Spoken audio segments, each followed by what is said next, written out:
Okay, welcome back. Right, so yeah, my internet got cut off hard. I had to completely reset the power.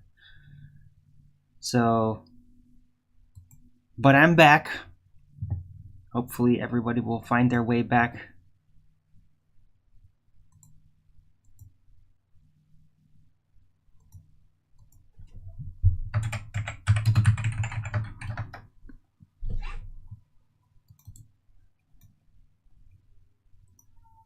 Yeah.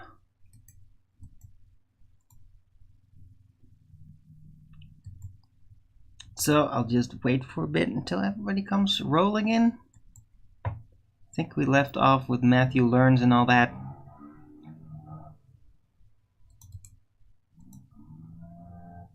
In the meantime, my Firefox suddenly updated by accident, but last time it didn't even work. Now it worked, but it's weird. I thought that Firefox was like out of the running for 2 years. Well, apparently there's still an update. How bizarre. Like, what is this? Like, what is computers anymore? I don't even know, man. It just, nothing makes sense anymore. It's like, oh, you can't do this. Oh, yeah, I'm doing it. Works just fine for over a decade. Oh, you can't use this anymore. Well, I'm still using it. It just works fine. And then later it's even updated, even though it's not supposed to be used anymore. Like, what is this? I mean, really? Is it all just bullshit? So weird, man. But whatever. I'm here. I'm back. Hopefully people will find me. No, Nathan has not been messing with my computer. What a silly thing to say. Steamy Traveler, hello. Welcome back.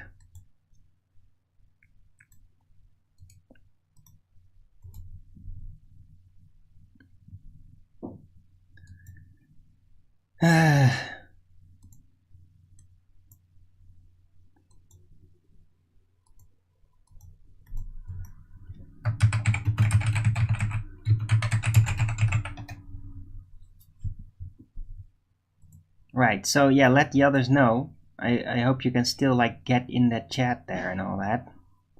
And maybe drop the link to this video so they can just get here. Maybe I'll post it as a comment in that video.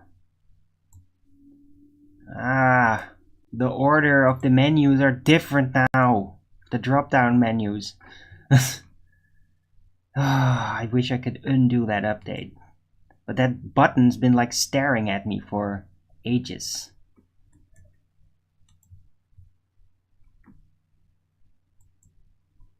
It just does that. I have to keep clicking it away.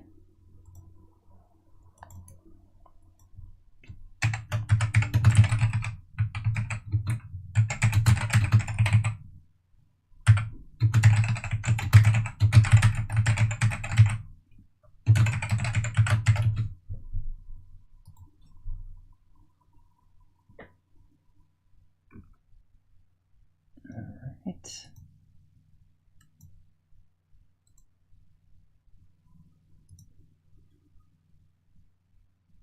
Okay, now I'm gonna ask where the hell did everybody else go? Did everybody just go away? I mean, if my internet's gonna like die like that and my stream ends, I am definitely always, without exception, gonna be starting a new stream like within the next 5 minutes, guaranteed. This is not like, oh, my computer broke down like Nathan and now I'm gonna have to tweak it for 5 hours. No, it's just the internet. If my stream suddenly die, it's always the internet. No exception. Internet gets cut off and usually I just like unplug it, plug it, you try turning it off and on again and it works fine. And sometimes it doesn't reconnect and then I have to do it like downstairs at the modem. But yeah, if the guy isn't home, I can't get in there and then I have to reset the power just to reset it. And that means I have to shut my computer off, unfortunately. And that's why it takes long. And that had to happen this time. But I'm back. Yeah, Steam. Well, I'll get used to it. It's mostly the same. It's just now instead of having a symbol for mute, it has a little word saying muted. I don't know why. Why would you change that? Whatever, man. I'm surprised enough they had an update at all. And apparently, like, the whole thing is like this half transparent now as well. That's kind of weird. Ooh, all modern. Anyway, it's all fine as long as people find their way back to this stream, so make sure that the others know.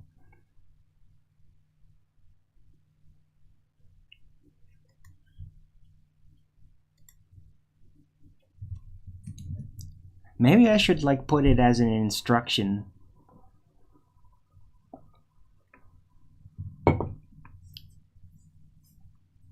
In the description box. Just say it like, hey, if the stream suddenly ends, it's because of internet issues. And I will be back like within 5 minutes. Please, like, go to the main page of my channel and refresh until you see it. Right, something like that. Anyway, I could do it, but then again, my internet doesn't really cut out that bad that many times. And the worst it's happened is like 3 times in a week. That was really agitating. Retaliating? Why? Nah, but Flatter Sage, if internet is retaliating, all it does is just stall. It won't cut the stream off. Right?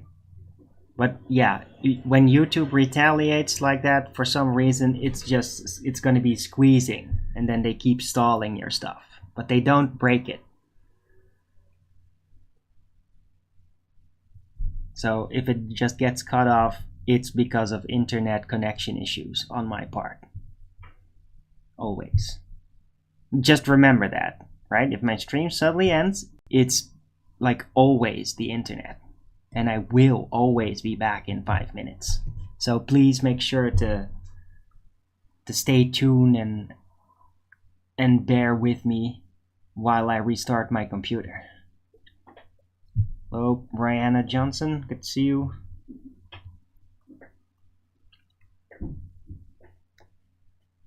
Right. So yeah, I left off at McKeegan. Now I think he was kind of probably an MK Ultra victim, well, or an MK Ultra subject.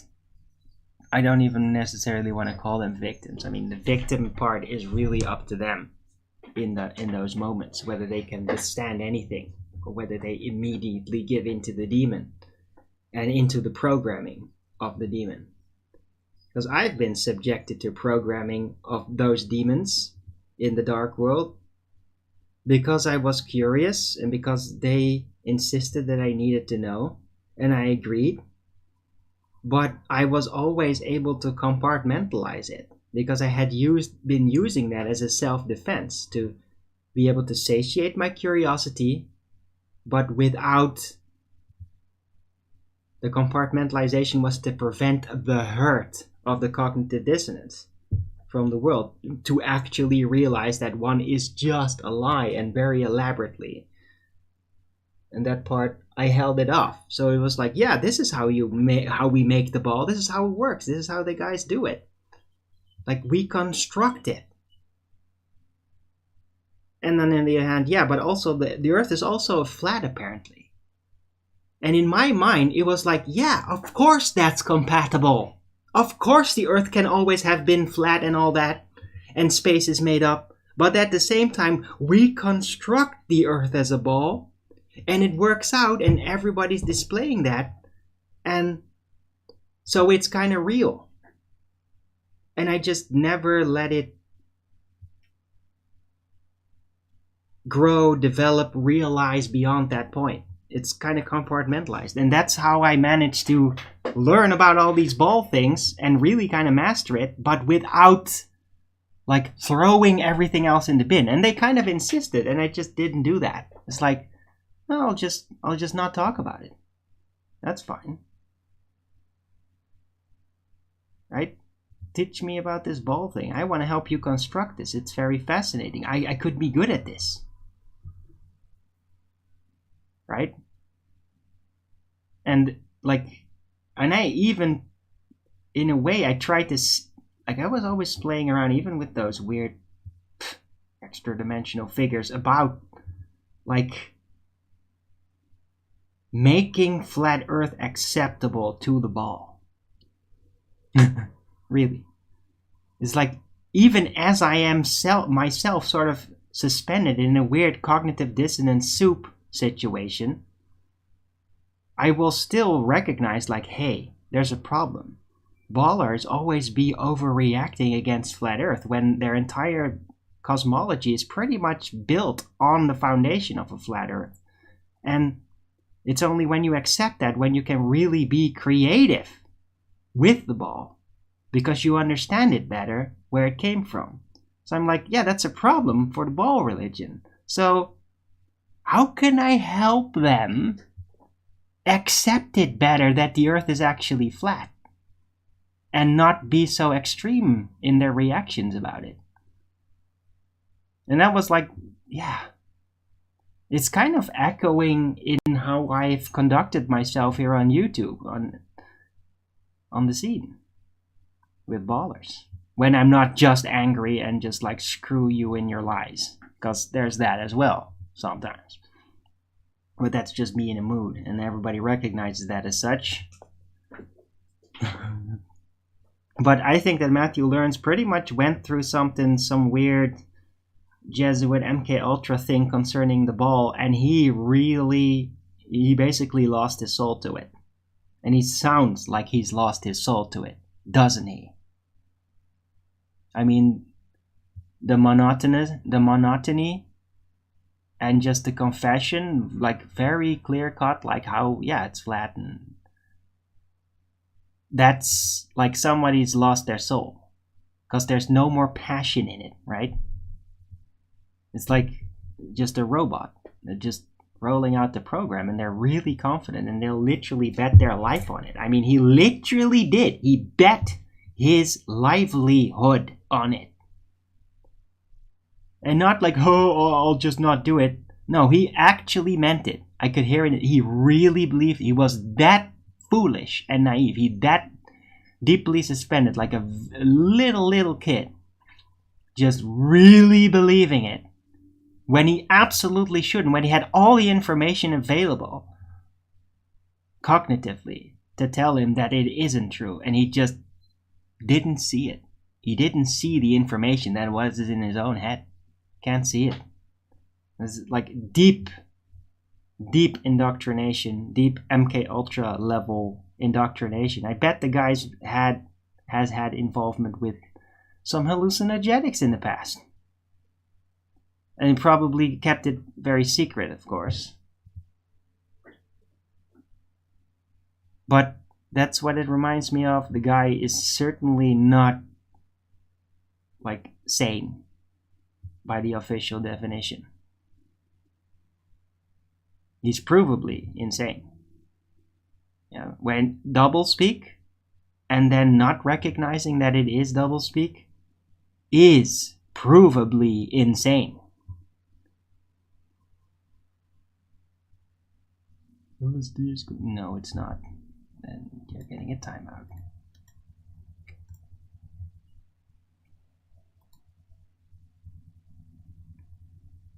There's nothing cool about that.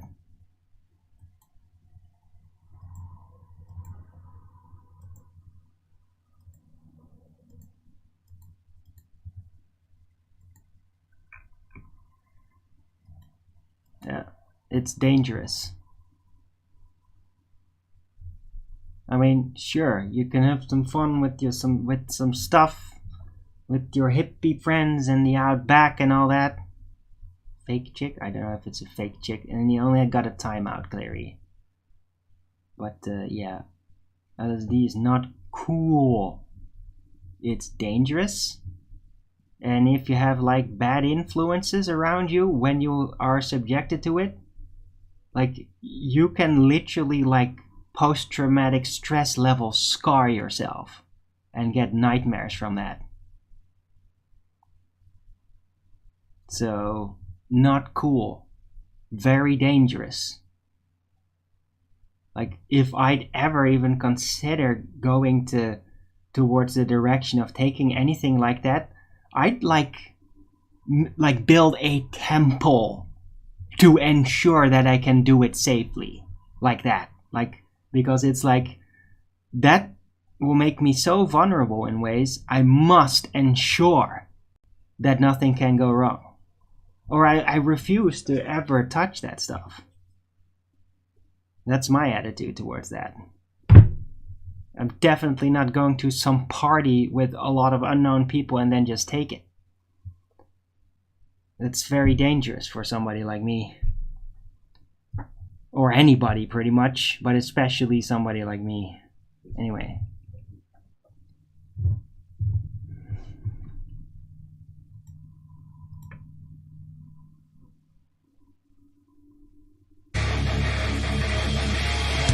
I hate that it fucking does that. I hate stupid pop-up videos that automatically start playing. I hate them. That's why I don't have one of those on my YouTube channels.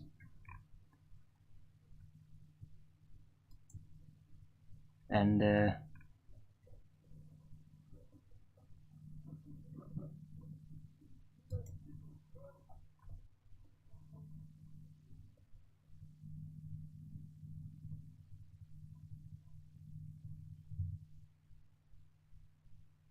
what the hell?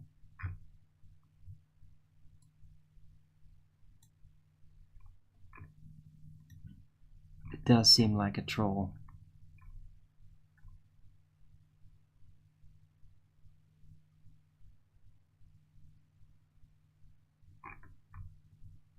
But not like an anti-flat earth troll. It seemed just, Brianna Johnson just seems like a troll. Probably not a woman. It might be a flat earth troll. Just look at the page.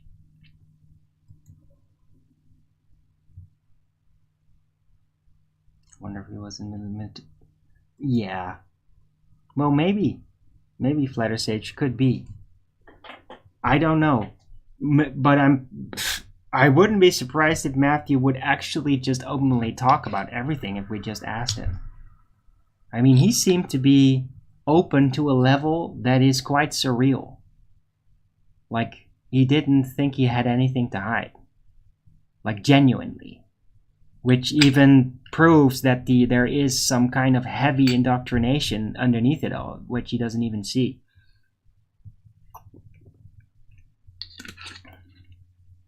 Right?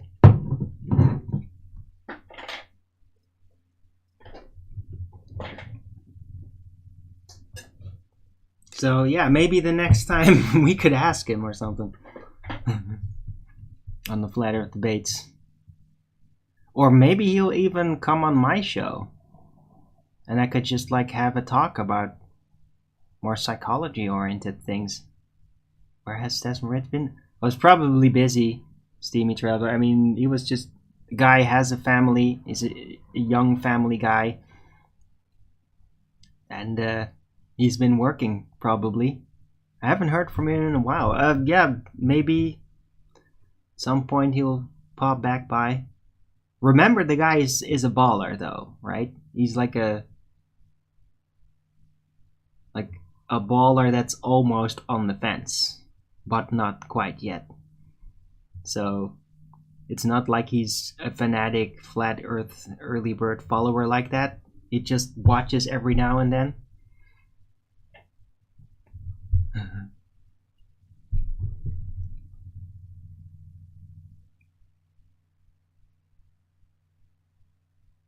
Taken before could it mean? Yes.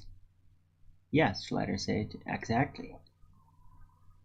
Right, it's just like they feel like they're ethereal snails. Like there's just clouds of shadow formless things, shades that just come and they just stick to you like an amoeba. They stick to your aura, you can feel them there. And they drain, they suck. You can't actually get rid of them though. Especially if you invoke the name of Christ when you're like that. But you gotta really mean it though.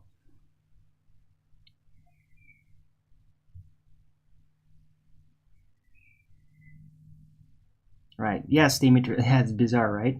But I mean,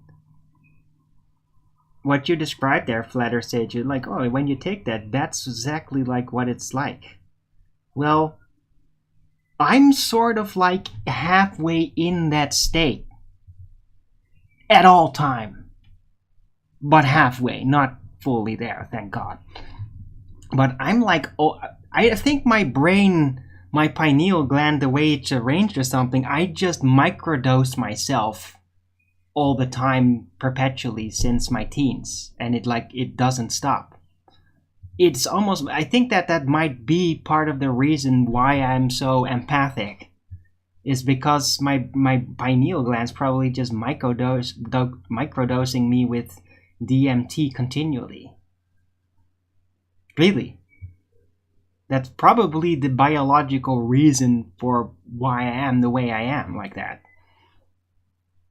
But yeah, I can feel those things. What you just described there, Flatter Sage, like I can feel that in daily life. When I walk into a room and there's people and there's bad things with those people, I can just, without them even knowing I'm there, I can see the shadows just like turning their heads while they don't, right? The things attached, they're turning their head even though they don't have a head, and they just go and they try to like surg you, swarm you, and latch onto you.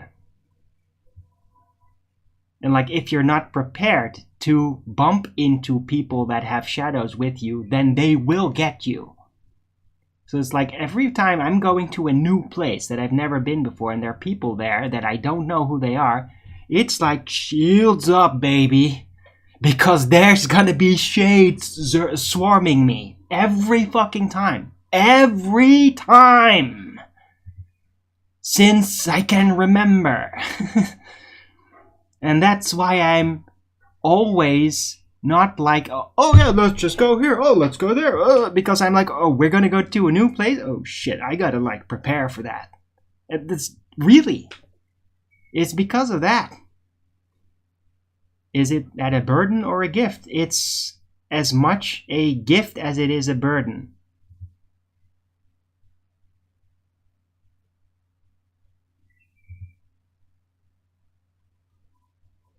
Like every gift. Right? Every gift, every talent is balanced like that. Now, if you only look at the good side and then you get this works with anything in any person psychologically, yeah? There's something really awesome about somebody, you're gonna have jealousy. And that's the shadow side. Yeah, it's gonna detract from your maneuverability in other fronts. Whatever it is you're really good at. Every talent has a counterbalance. There's no talent that's just only good. It doesn't exist. The world automatically polarizes to balance it out. Yeah? You're good, you will be surrounded by evil. You're evil, you will be surrounded by good trying to encapsulate you. Like, it's just how it works. People polarize to balance it out. Even in families. Family members, kids. You got multiple kids, they are going to be different. They're going to polarize against each other so that they can endlessly argue certain things from a specific vantage point with each other. And they'll do this like their entire lives together. Right? Polarization.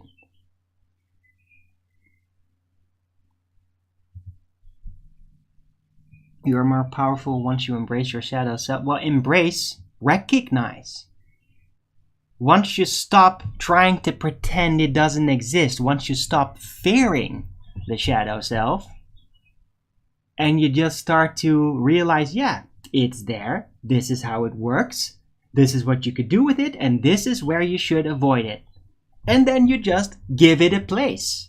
It's like that you got a family, you got 4 kids, and one kid is just kind of a bastard. And no matter what you do, no matter how you approach it, he's just a bastard. He's just always looking for trouble, just being, and you just can't get it out of him, right? That happens sometimes with people. It's kind of annoying, right? It's just like the black sheep, and they're really annoying. Well, I have a shadow side, and it's like that kid. And it's like, yeah, I could just like exercise and like, oh, I never want to see you again. Well, it's going to fester on by its own, right? Or if it just realized like, yeah, it's going to be there. I just have to have some place for it.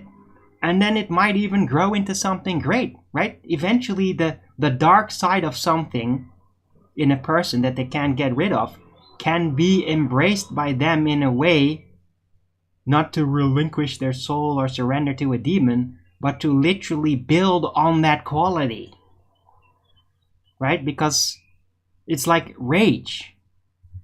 I have rage in me. You guys have picked up on that. I mean, but rage can also be a theatrical quality that's quite influential if you do it right. See? And so even the black sheep in your family, who's kind of a bastard, could at some point be an incredibly useful asset because they're trained in a certain thing that the rest of you don't. And then in a unique opportunity, you need exactly that. You might need him to intimidate outsiders, for example, if there's like gangs around. Well, suddenly that little bastard can be quite intimidating and defend your family against other sickos out there. Right? I mean, that's real. And that's real with family, and that's real with your internal workings. If you have some shadow side, just don't try to forget about it. Learn what it is. Learn how it works. You don't have to learn to like it.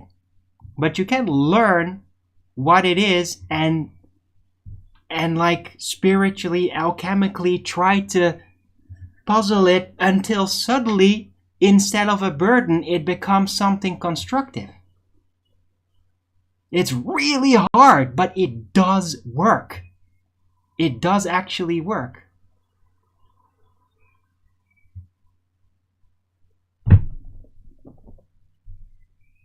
It's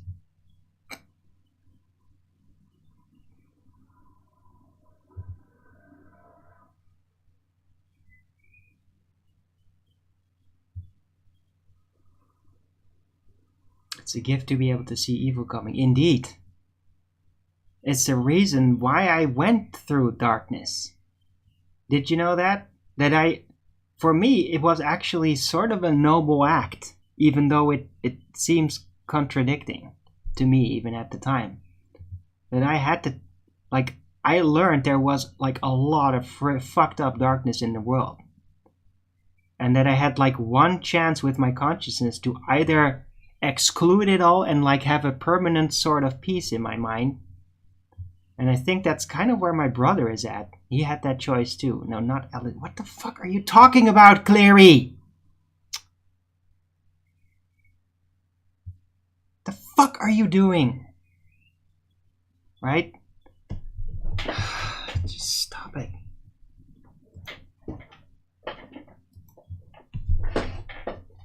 So you have this moment where you either choose, I'm going to have that closed off, I'm going to live a peaceful life and it's not my responsibility to deal with that. Or you can choose to be a warrior in the face of it, which is what I chose. I did actually choose that. I could not have not chosen that. I had to. It's like it was the one way out to actually be able to tame my self-loathing. Why did I have self-loathing? Because the world was fucking evil and I was too weak to do anything about it. Yeah? That's where it came from. That's where all my self-loathing came from. It was the disappointment in myself for being too weak and fragile to end the utter fucking evil that's out there. Yeah? And that's been with me since I was very little. Right? So, and when you do that, then you get overwhelmed by darkness. You interface with people. You learn about darkness. They think that you are kind of coming out of the closet of evil. Like, oh, I'm actually an evil psychopath inside. I just kind of had to pretend like I'm a normal person. That's what they see it as. And they'll tell you all the dirty little things with pleasure. And you'll see a lot of... You actually get to see that shit from people. I saw that shit from people. It's quite disgusting. But I managed to like really be... I was like the Iron Mask kind of guy. I was like I would literally respond to nothing no matter how fucked up, gross it was. Except that one time where I actually saw, well, little kids do something. And that was like, that just... I cannot have an iron face in the face of that. Right? So... But I learned a lot, but it also dragged me down deep. I delved into the darkness to try and figure out how to resolve this. And in all the things that I went through and saw, eventually I failed. I failed the mission, the reason to do it. I thought I was gonna find it, but I didn't. And when I didn't, then I started an even more complicated thing. And that was also a big part of my 80-year vision. The vision that literally lasts 80 years in my consciousness. And that was to find the purpose of evil. As in, how to regard it. How to see how God sees it. Like, does God see evil as evil? Or is it something else? Is that the human perspective, which is very important to us? But like, to figure out, is evil really evil? Or is it just a perspective? And then how to test that? I mean, if really evil people that do really the sick things, but they really believe that that's not sick, but that's just like, no, other people just can't handle it. But there's nothing really wrong with it, and they could even justify it through some historical reference or even the Bible. Okay? But I tested whether they were actually really then for real with it and locked in and basically made a dark deal with God or through Satan with God, because there in the end there's only God, right? I have a very firm belief that if you're doing stuff with Satan and you're like interfacing with some entity, you think it's Satan, that's just God putting on a mask for that other service. The other sides, it's all God, guys. I'm very firmly in belief of that. So I was just wondering, like, is evil permitted from a spiritual vantage point? Like, for real? Or are these people actually suffering from their evil even if they don't believe it's evil? So, yeah. Deep, dark questions. That's what I was pondering on as I was basically pretending to be evil. But also, I did kind of think I was actually evil for a bit. And it was only when my good impulses would just dispel that in the moments when it's really important that proved to me that no. It's like even when I try to be evil, it just doesn't work. My good nature refuses to be defeated. I just like nice things and doing good and seeing people happy and healthy. I just like it so much more. The joy that radiates off that for me is so much. There's nothing evil or through power or something or some moment of victory over another that could even come close to just that eternal warmth from pure goodness. But a lot of people that I was like talking with and going around that were evil, they did not have that, and they were jealous. They were jealous. It gave them gamma reactions towards me, even if they thought that I was evil. Like, evil people are jealous of other evil people that still appreciate good. Did you know that? Huh? Did you know that?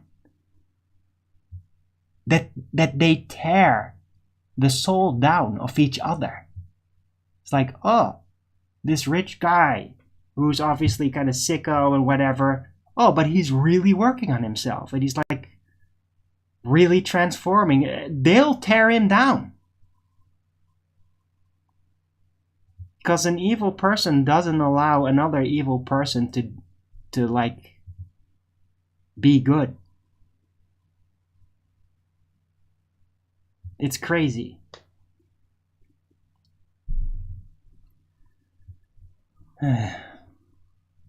Hello, Taylor Vision. Skeptic 936, good to see you. Kai from Gore. Is the shadow more of your dark side? Kinda like yin and yang.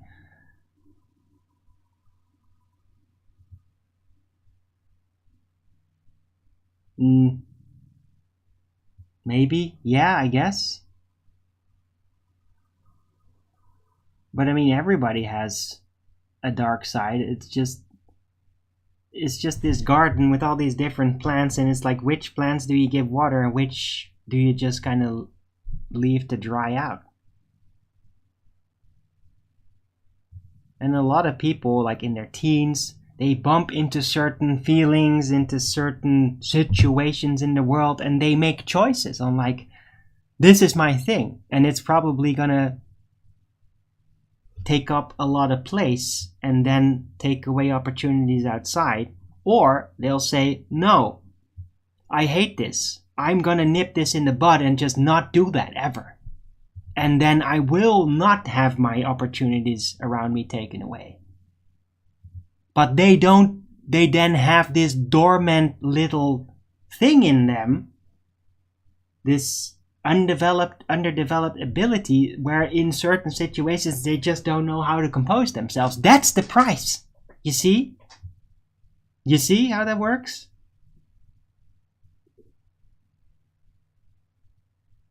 That's how people develop. They bump into certain things, certain feelings, certain frequencies, certain struggles, certain dormant abilities, and then they choose, usually around their teens, as to which one of those traits they will nip in the bud and which ones they will feed to become that.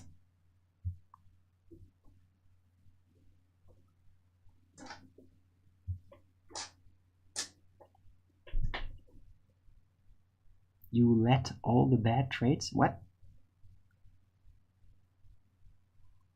You let control you when you're... Yes, of course, but you gotta let it play out to know what it is. So when you're young, yeah, of course your bad traits are gonna roll out. But that's because it's like the first rollout. You need to roll it out before you know what it is. I mean, even parents let kids do full tirade sometimes. Because they need to know what happens. You see?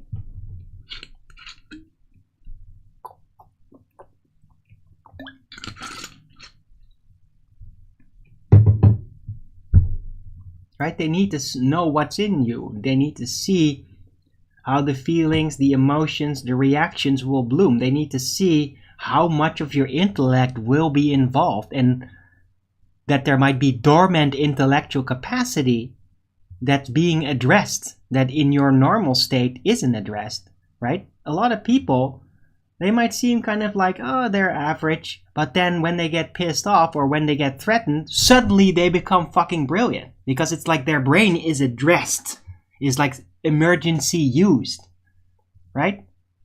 So parents let their kids roll out all their feelings and all that at the beginning just to see what's in there and how it works.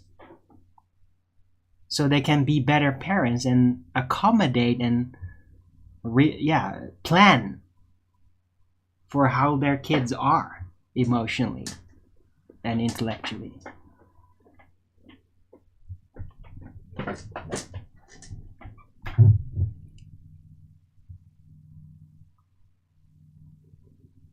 Inert your negative fighting into a positive judo. Right. Awesome.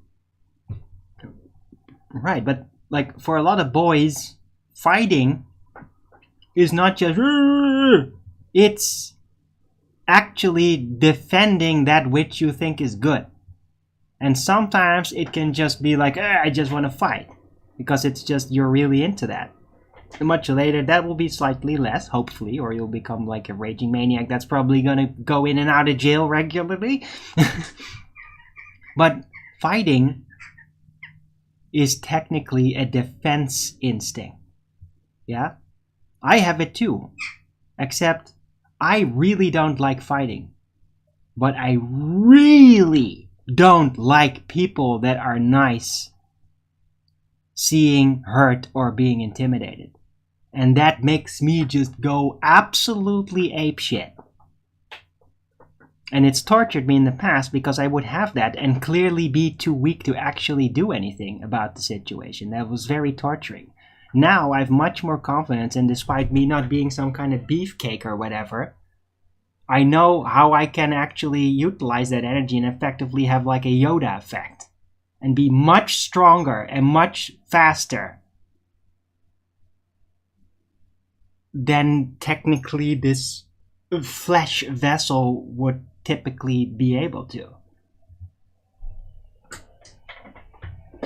Right? So I'm just this normal guy, shit happens, and suddenly like I'm a soldier in that moment. And I will probably risk my life in that moment. And I'll be super fast without hesitation. Like I'm a pro, even though I've like never done that before. It's happened in the past.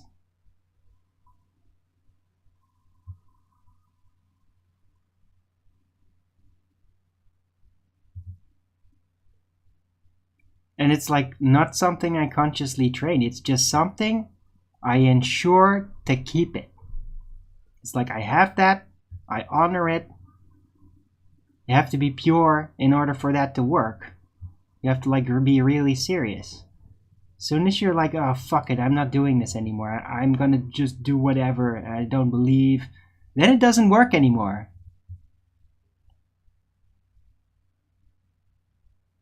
You have to be pure for that to work. Right? And in the times where I did things incorrectly also to test it, it wouldn't be there. And I would feel very bad because it's like I'm depleted. And I don't even feel the impulse anymore to do anything about the atrocities I'm witnessing. And that's effectively super demoralizing. Right? So you have to be pure for that to actually work. Because if you do things wrong, if you fuck it up, if you make very, very bad decisions, very dark decisions, and just try to justify it, then that reflex doesn't work anymore.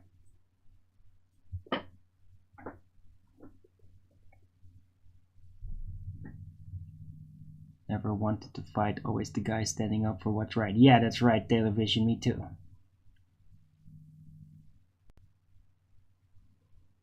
Although it's not, it's usually, I like to stand up for what's smart.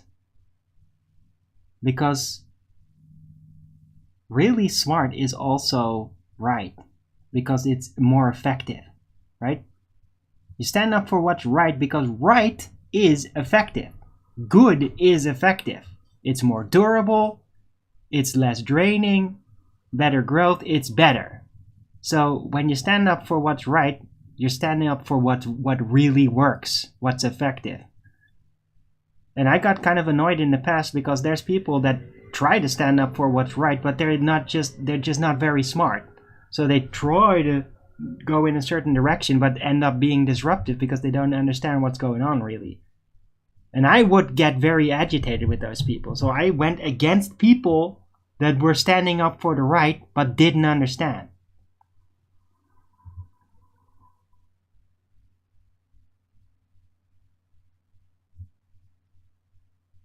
So for me, it's really more become I stand up for what's effective. It's kind of robotic almost, right? But what's effective is arguably good. And when I mean effective, I mean holistically effective, not just, oh, this is the most effective for us in the short term, but everybody else is going to suffer. Well, that's not effective. It's not durable.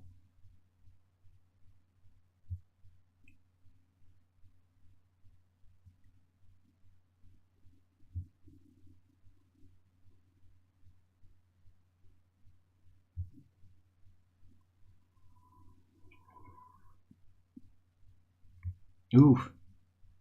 Yep, Cleary. Right. But that sounds like, yeah, very typical.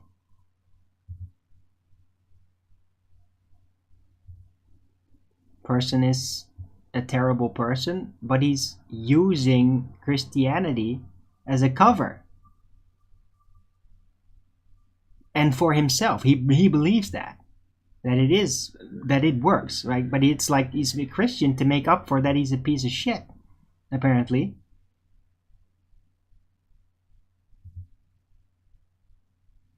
Justification.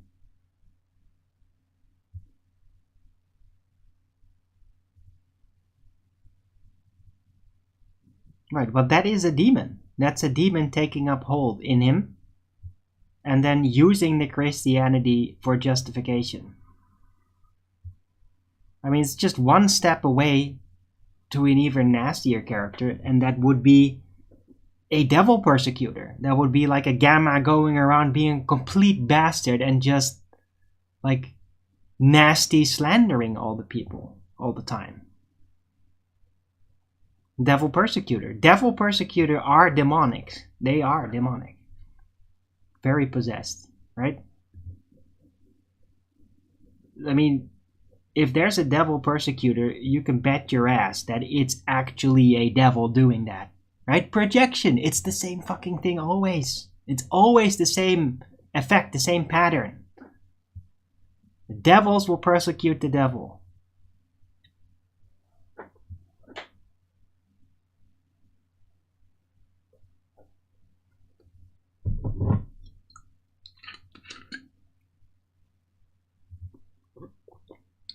Are Gammas the worst type? Yeah. Yes, they are. They're the most agitating, the most useless, the most self-sabotaging. Gammas have an illusion of being in control and being great. Sometimes they really think that they are secretly God, like their secret king effect. When in reality, they are exactly the opposite. Gammas of all the different personality types are the least in control of themselves. They are the most in control of something else. Like the influences from within are in control of him, not their conscious. A lot of the times. It's like the foundational trait pretty much. It's how you know it's a Gamma. If they are very little, have little control over themselves, that's a strong Gamma flag for me, from what I've learned about it. Right?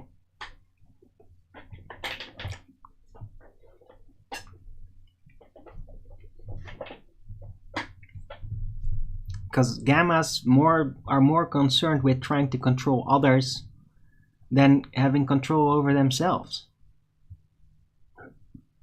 Most of them don't like to admit when they're wrong, unless they could like get a sizable advantage out of it on the long run.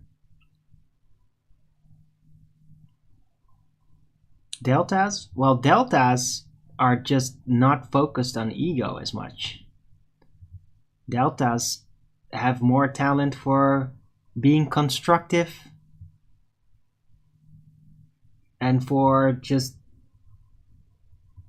yeah, more constructive, more defensive, like, of their group, their tribe, their family.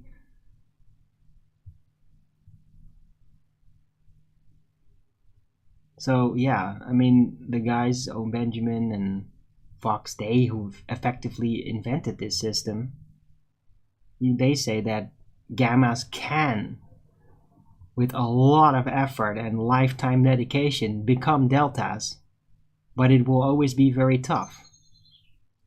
So you could argue that deltas are like exercised gammas, then got all the gamma influence. It's like when you have a gamma, they're full of demons. When you get the demons out, which is almost impossible, but if it succeeds, then you are left with a delta, roughly. But I mean, that almost never happens, and fallback is always a typical issue, right? Gamma's working on it, becoming a delta, they're crushing it, and suddenly, like, they like, and they have an immediate fallback, and they just want that shit back. They want to be like that, yeah? To be a demon sounds bizarre, but it is actually internally kind of pleasurable, yeah? Demons are appealing to you, to your conscience. Not when you, like, argue it out or put it on paper or start putting numbers, but just the feelings of it are very appealing. And then you just deny that the punishment is associating with letting it in. It's like a drug. It's like a spirit drug. Demons are like spirit drugs. You let them in because it's just awesome. In that moment, you really wanted it.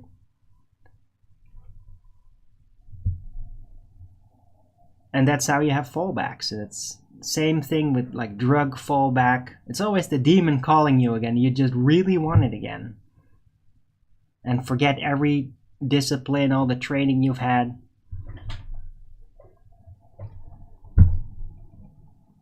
What's it called when you are subject of someone's codependence?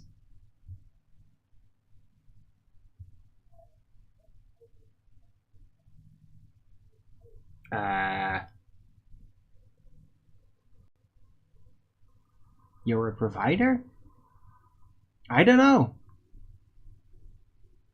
I don't know what that's called, LSG.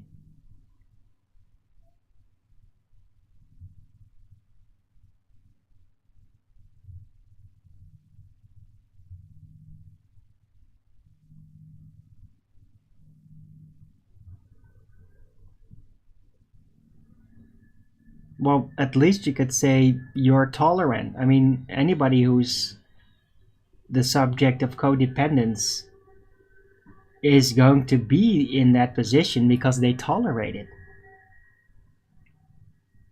That's as much as I can think of in relation to that. Yeah, by the way, LSG, I listened to your song. It was awesome. That was a really awesome song, man. Great work.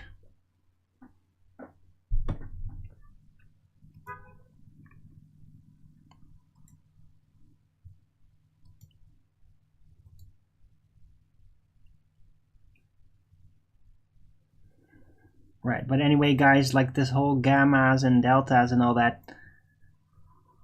if you really want to know the nitty-gritty details, you gotta just listen to Fox Day or read the book.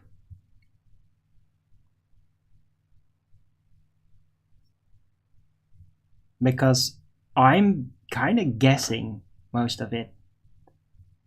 But there's details that I get wrong sometimes. I mean, every time the subject comes up at like Fox Day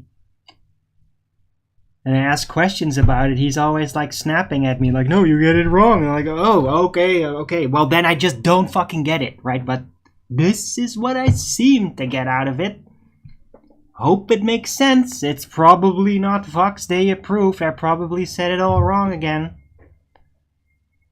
But, yeah. Or it's just another version of it. The Arwinian system. I don't know what it is, but I have a certain insight. I am studying behavior and I am noticing consistencies and patterns. And yeah.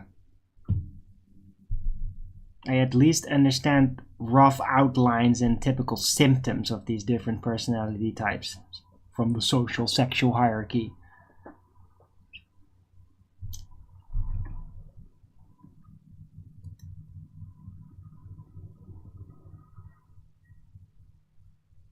You need another verse? Okay. Have to think about that.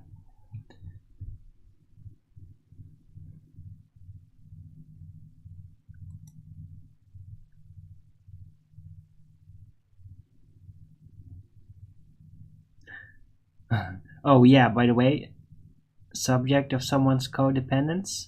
Succubus, susceptible. You could also call it a codependence enabler.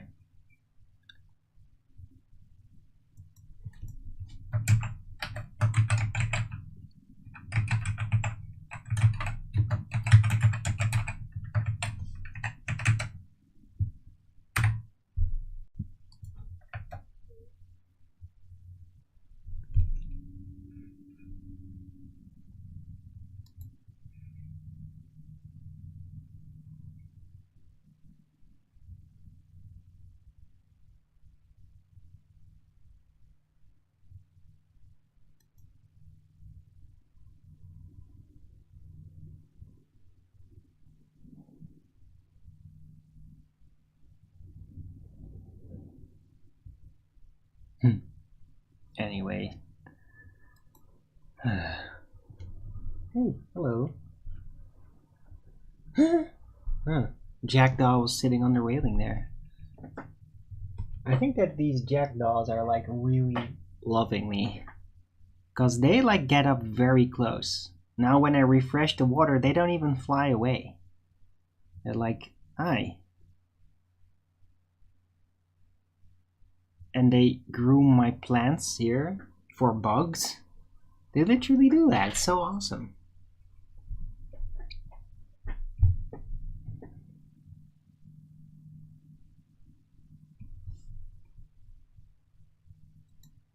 Hey Oz, good to see you. I'm gonna eat this salad before it turns into yellow. You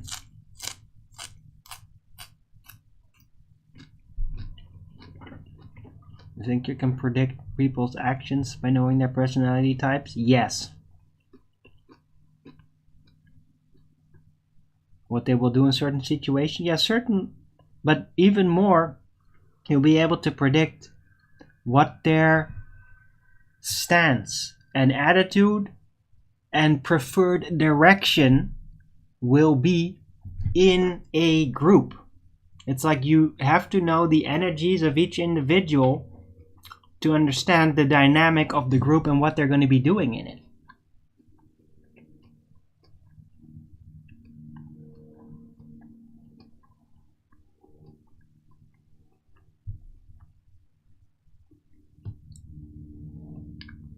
Right? So it's very important. It could be very useful to understand the social sexual hierarchy according to Fox Day's original system if you want to like do team building, if you have like a company that like does creative products some sort, well, you need to know these things in order to deal with them and to know how to get them properly motivated, how to avoid calamities, social calamities, right? It's very, very handy to know what kind of type they are so that you know what you can count on with them.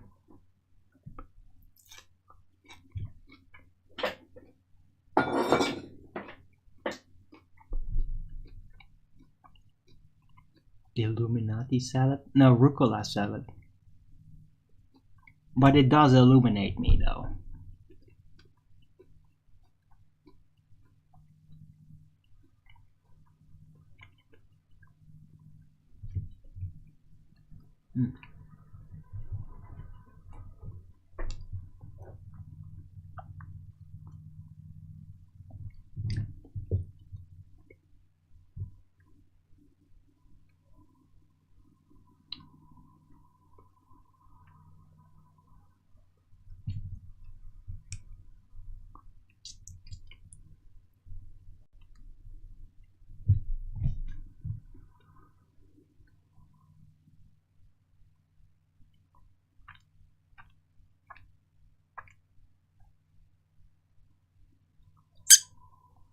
Yeah, Clary. But it's even worse than that. It's worse than that. Yeah. It's not just respond with ridicule. I mean, it's really petty when people do that, and you can hear it in their voice because it's just very basic peer pressure. When people do that, that means they fell for really basic peer pressure. Like, not a serious intimidation, just very basic. And so they sound like they're a robot, they're a simpleton when they do it. Because that's been set in them with a very low threshold of very basic peer pressure. It's very pathetic, actually. That when it happened, when they were first confronted with it, that they didn't have the will or the flame on the inside to hold strong. People are easily manipulated. Yeah, because they're weak. Because they choose weak.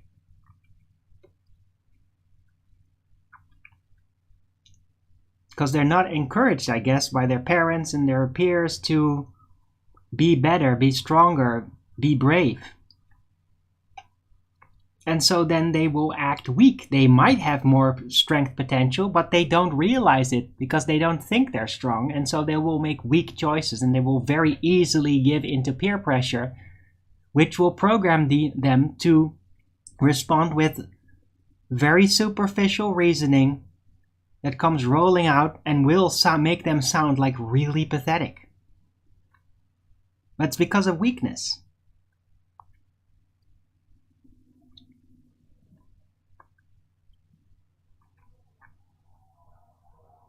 When people roll out responses, you can hear what they are like based on how it rolls out.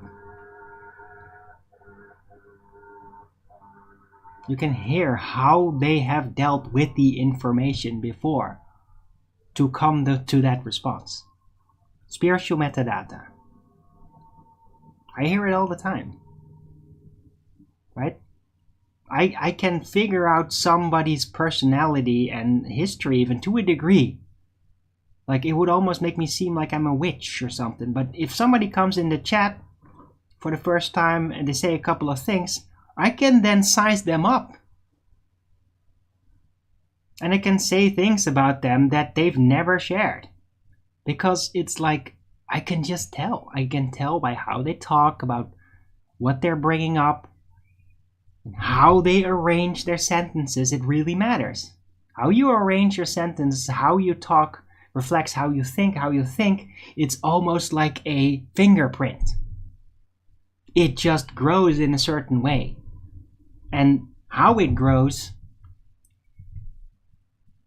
you just see it. You just know, like, oh, this is how they are. Well, that's going to then lead to all that. Every time.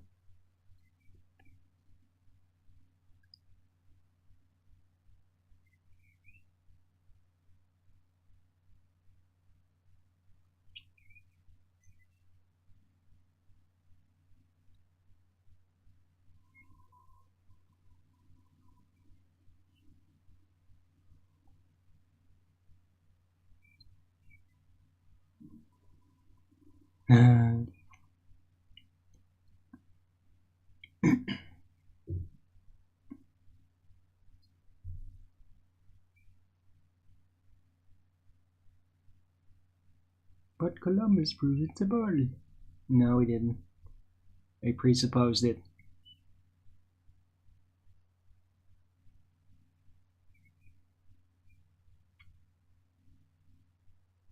Right, so yeah, with those standard responses, Cleary, there's nothing to do about that. But those types of standard responses actually already, like, referencing the information, well, the only thing that we can do is just give a perfect and short response to it. Because every question can be answered. It's all a matter of how quickly can you answer it in full and stay calm. And then and expect they're going to immediately ask another question. And then you're going to do exactly the same thing to the same level with that question. And then expect to do that another 10 times, maybe more. And if you're prepared to do all that, then you can actually like negate that type of programming. But you have to perfectly and short answer all of it.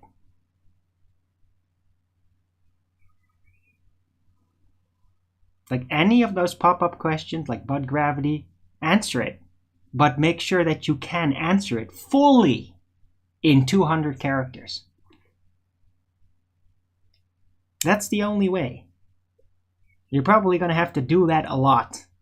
Because one person will have that, you will then like close that programming, but there's like 1,000 other people that weren't there and they will come and then ask that exact same question. And then you have to say the exact same thing in the same way.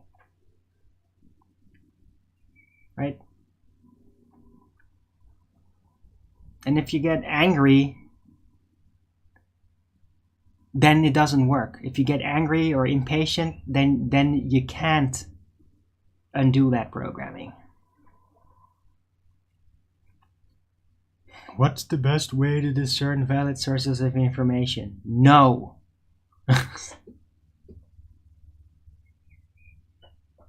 No. And that's with a K. You just have to know.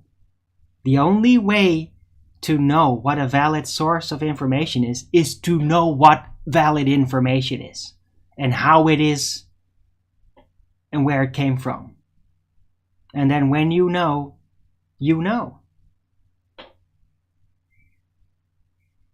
Right?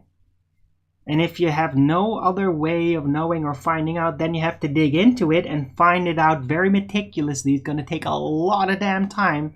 I mean, back in the day, like 20 years ago, let's say around like the whole 9/11 conspiracy stuff, those people had a full-time job trying to figure out the details. Because that's actually what it takes to really know.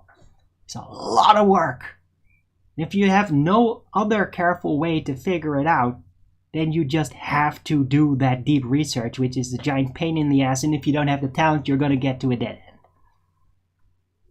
end. It does take a certain type of talent to really get it like that.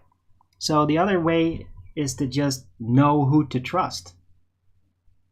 And take that very, very serious. Don't trust lightheartedly for your sources. It's just, you have to know people, you have to know what you can trust them with and what you can't trust them with, and then keep that in mind forever and see how it alters. Profiling. It's just profiling, and it's the only way. Know what you can trust somebody in and what you can't.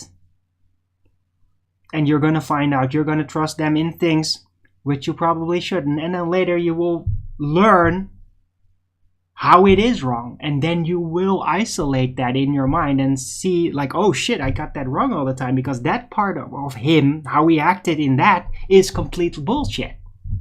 Right? Let me give an example. Alex Jones. Full of that shit. And I mean, he has some interesting information he relays. He is like into news and all that. But there's a whole rhetoric he rolls out that is gigantically fear porn based. And say 15 years ago, I didn't know that. I really thought this is like, it is really extreme and we have to warn everybody. And then only later finding out that, yeah, it is true. But they do exaggerate it on top of it. It's like this extra layer of glaze to just get to you for those that are really fucking thick. And he even says that. That's part of his strategy. Slightly exaggerate just to get to you. Because there's people that are so thick that if you just tell them, they don't hear it. You have to basically strangle them, scream at them before they get it. There's some people that are just that thick. But if you don't know those things are exaggerated, then you'll think it's real. And you'll get caught up in that illusion. That part is an illusion. You have all the real information, but you also have an illusion of fear porn. And that's a problem on the long run. But you can find out, and I have found out. And at first I had a suspicion, but it didn't make me turn against Alex because he had so much valuable sources. I may learn so fucking much from that guy so early, since 2008. A lot, guys. A lot. All these things are now sort of taken for granted, but that's all fucking Alex Jones. Most of it. There's other people too, but he did actually spearhead all of that really big. So, now I know. Alex Jones, interesting storyteller. He is very interesting to listen to. He's a lot of energy, a lot of passion, and a little bit of gravel too. And he can be a little silly and theatric. Very awesome. I like his character overall. Unless when he slips in that generic, standardized, gayish attitude, which I fucking hate. And there's a lot of people in the United States in media that do that, and they're all fucking gross. Yeah? Let me get blunt. A lot of you just sound straight out like a bunch of disgusting faggots. That it's like you're talking like a faggot, but you're not. Oh, you're straight. Why do you talk like a faggot then? You sound like one. Yeah? That's not normal. You shouldn't normalize that. Talk like a man, not like a faggot. A lot of people do that in media in the United States. And Alex Jones doesn't really do that. But sometimes when he's with others that do, then he sort of slips into that. And it's fucking gross. Gross! Yeah? Risk. There's a risk there. And there's the exaggeration in his mind. And he gets hysterical over it. And he's like literally crying and like, oh, they're killing the children, they're torturing it. And then he goes and describes the torture procedures, and it's really fucked up. You gotta be warned about that. It's like, yeah, I mean, it's cool and all, but that stuff is very traumatizing. And even though I know he does that stuff, it's still traumatizing. I have to, like, as soon as he starts doing it, immediately shield. Immediately. Because it's like, if I don't do that, like, bang, there goes my spirit, I'm out of my body, and I'm gonna have, like, torture vision shit. And that used to happen in the past. And I thought that I needed to go through that just to, like, crush and burn up this stupid, numpty, like, trust in the system. Which I had I was a fanatical truster in the system. When I was younger, and this is really risky, I was so much like, I fight for the system. I believe it's good. I was so strong that I would literally risk my life for that shit. I was a fanatic at it. I was like, I am for the system. I'm here to contribute to keeping order, and I just didn't see what the system was, that it isn't benevolent. And I would risk myself for that. Right? And bearing through with Alex Jones in the start really, like, scorched that part. It's like, gah! Ah! Scratch! Like, no! Never again! Never trust again! Like, never! They torture people! They're sadistic bastards. They steal from the poor and gloat about it. And it's always been like that. They will never change that. They only get worse. Never trust that again. Right? And Alex Jones and his slight exaggeration and descriptions of torture did manage to do that to me. To really permanently rip that dream sheet of, I trust the system. He ripped it up permanently. And that was a service. I think I couldn't have done it without him. There was nobody else out there intense enough to break through to me like that. He did. And it's done. But now that it's done, and now that that sheet's ripped up and it's not a risk factor for me anymore like that, now I notice that it's really fucked up actually. And that there's also going to be people that won't be able to grab it to start tearing up that sheet of blind trust in the system, but instead will just go completely fucking mental. Because it's shocking, and I mean really fucking shocking how he talks sometimes. Where he just describes torture of children. And that's gonna fuck people up really bad. And I'm like, dude, what the fuck are you doing to your audience? But then again, I remember, yeah, there's probably some people that just need that to break the sheet of trust in the system. But man, as soon as that's done, it's really just painful. It's just painful. It's disturbing. Sometimes I turn it off. Especially when he starts combining it up. It's like, oh, torture children. Oh, and Muslims torture children. Yeah, fuck you, Alex. You fucking bitch. Yeah? Yeah? How many pedophiles have you, your country, your culture, yeah? How many pedophiles did they execute, yeah, in the last decade? Compared to the Arabian Muslim countries? You bitch! Why don't you get fucking honest, you little bitch? Before you keep slandering that religion, you fucking cunt. You petty cunt! You cuck for Satan every fucking time you do that, you bitch! Yeah? They don't deserve it. Yeah? They don't deserve that, yeah? You deserve that. People deserve in the world to talk about your country like that, yeah? You got the pedophile culture, yeah?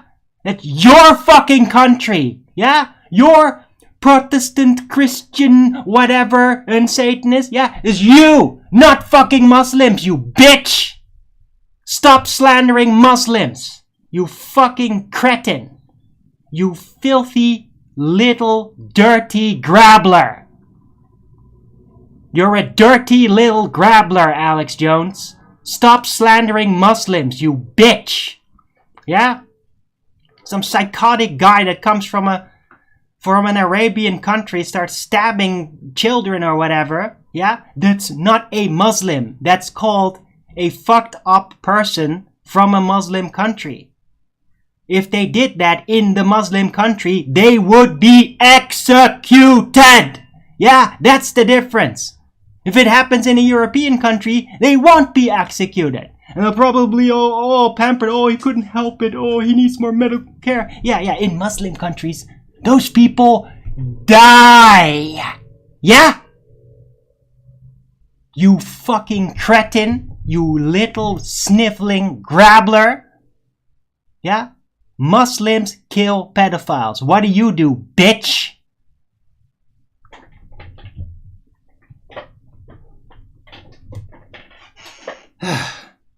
Right. So, there's some issues there. And you just have to know it. Yeah, I still listen to him. And I still think it's entertaining, and sometimes it's informing, and sometimes it's just really fucking annoying political rhetoric, bullshit, garbage to waste your time.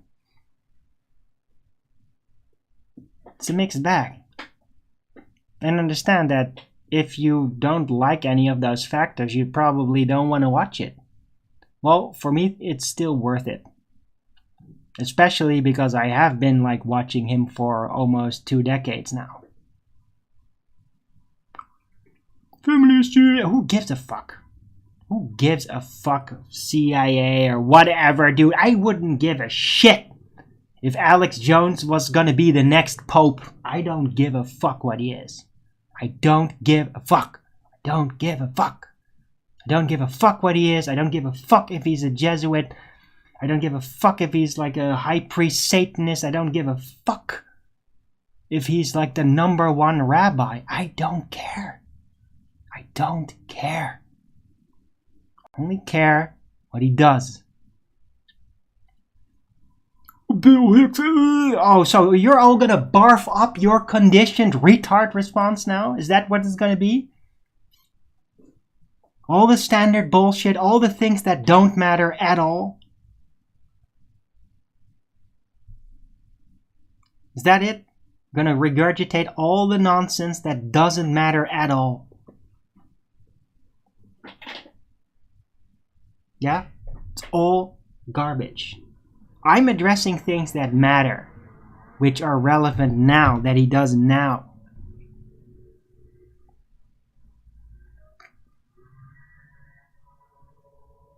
He splits some truth here and there. Well, not when it comes to actual, like, things that are factually there or whatever. But I mean, he's a storyteller improviser. He has, like, not all that great elaborate sci-fi ideas about going to the stars. Oh, he loves to say that. And like, oh, from an aliens, what could they be? But he's more of an interdimensional guy, which is very sensible because, I mean, yeah. Right?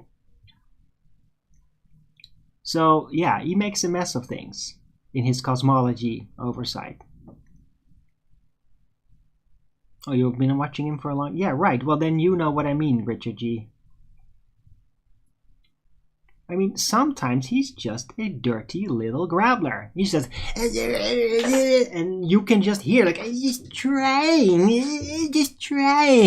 He doesn't say it like that, but you can literally hear that through his...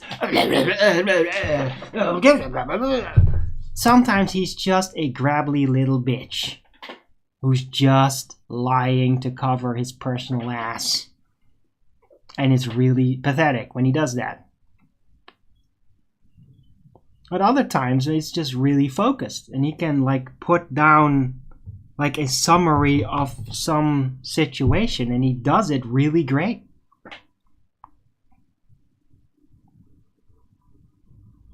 Right? So it's a mixed bag like that, but still very much worth it. To me, at least. And to you, I guess, Richard G.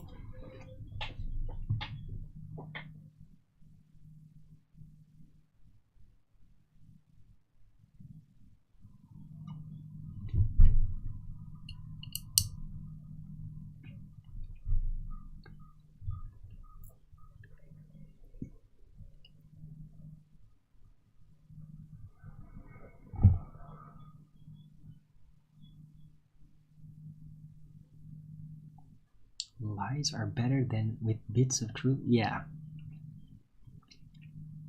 Alright, so just pick out the bits of truth and then leave the structure.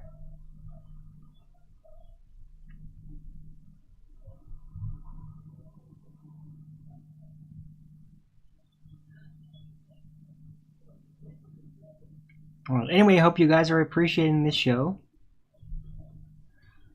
Let's drink some more of this. And the jackdaw's taking a bath.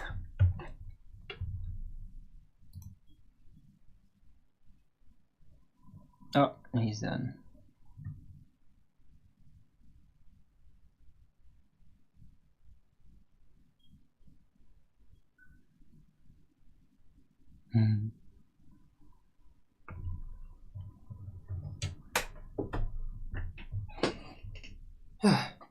Anybody still here? Or you're tuned out because of the Alex Jones subject? I get it.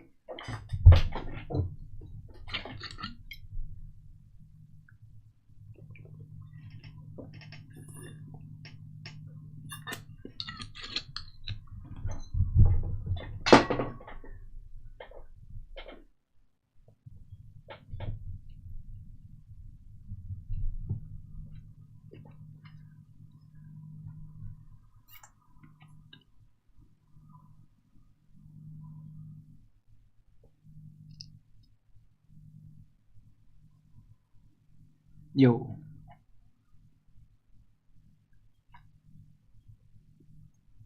Do you ever take a break?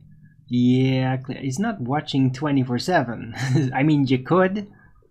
The stream goes 24/7, but just repeats. Dude, but in 2008, I used to like put him on and just listen to the show like 3 times in a row while I was gaming. But back in the day, I was subscribed to prisonplanet.tv even. That cost money to get his live streams. And it was so worth it. I mean, in that time, the show was like really pure. It was a lot of it was better than now. Now it's just infotainment a lot. And just all the freaking advertisement, non-stop advertisement. Like regurgitating stories. But back then it was like really so much detail and like it was great. 2008 was great. They had the Obama deception, like the movie came out like the week after Obama was inaugurated and all that. Crazy what he managed to do back then. It was so awesome.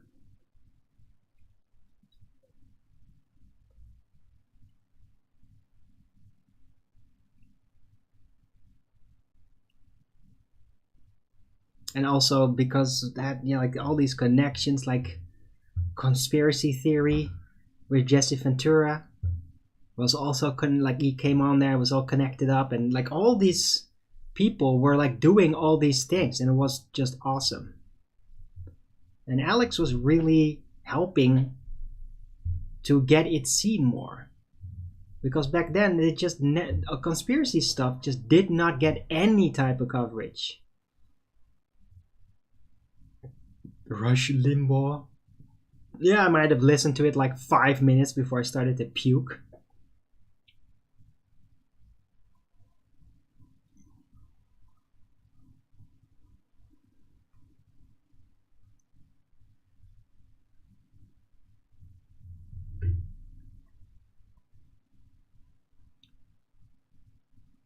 Yeah, I don't like him. I've understood that he's like really passionate about certain things and all that, but I mean, I'm sorry, I just thought he's a fucking retard. I mean, he's probably good at stuff that I'm not good, but it was just so fucking boring and cookie cutter and just, ugh. I hate it, personally, but it's so lame. It's fucking lame. But then again, I'm not an American, so I just don't get it.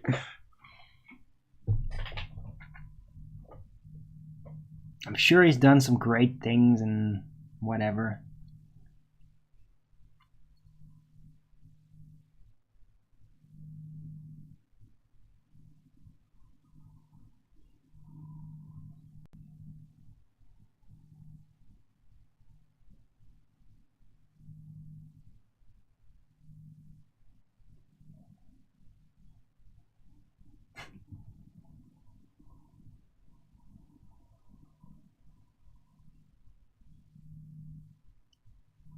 It was also kind of weird because all the other talk show hosts and stuff like Glenn Beck and all that, and Alex would always be like, "Oh, I want those guys to start talking about these subjects too," and would get in all of these hassles with them, and he was always just trying to pull everybody towards him, like, "Oh, you got to talk about these things." But I mean, all those people are just pathetic.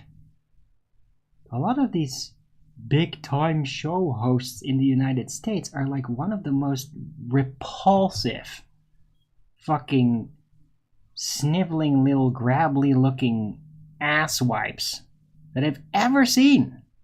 Why do they keep putting those types of people in front of a camera? It's so disgusting.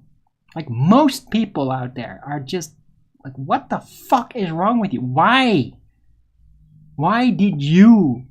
It's like, is it because nobody else wanted to? I almost say I just didn't get it.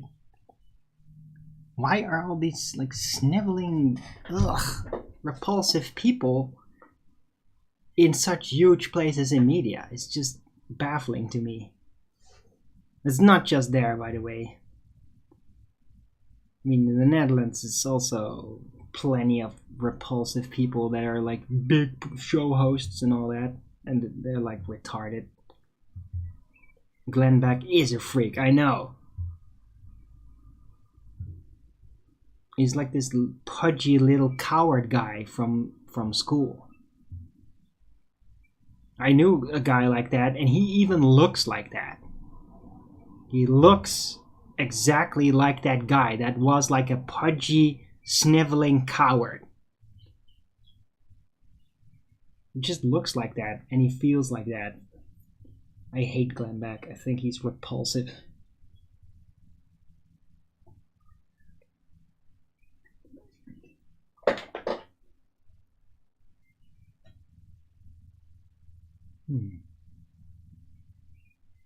Dare call it conspiracy. I don't read books, first off, Steamy Traveler, so you should have known the answer to that. I mean, if you're gonna ask me a question, have you ever read this book, and that book isn't called Lord of the Rings, then the answer is probably no. But I have heard of the book through Alex Jones, because he did advertise that book. Seen it come by, and I definitely know about the Jordan Birch Society. And all that. Gary Allen, sounds familiar, yes.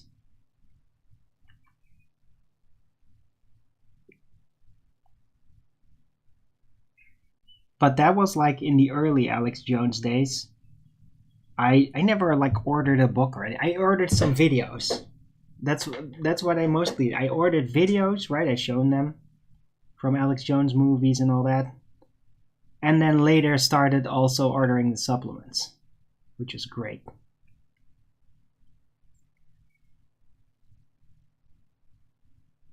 Audiobooks? No.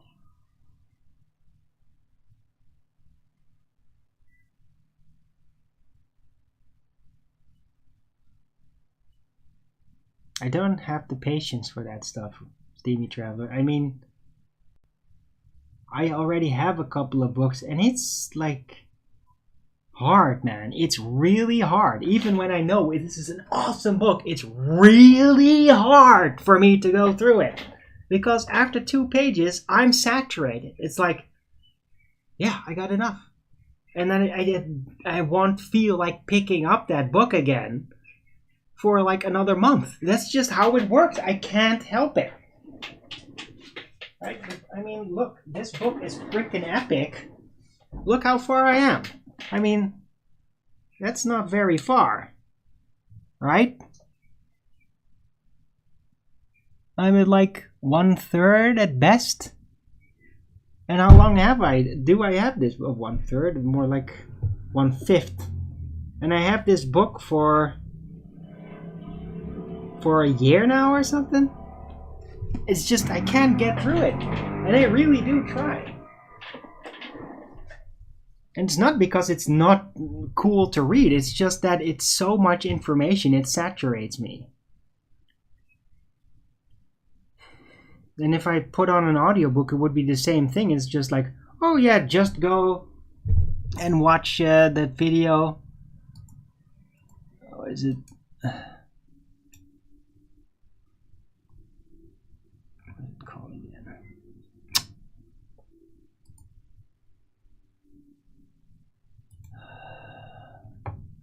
Why can't I never get that damn name straight?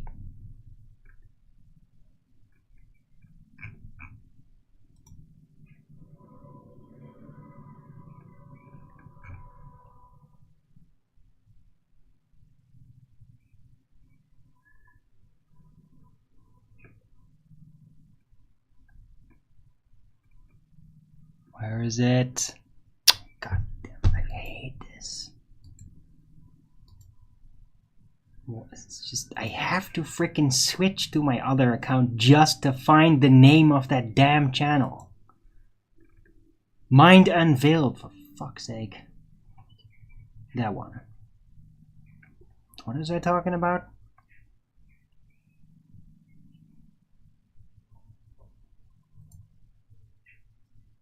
Right, yeah, the Mind Unveiled, they had a video of like 8 hours.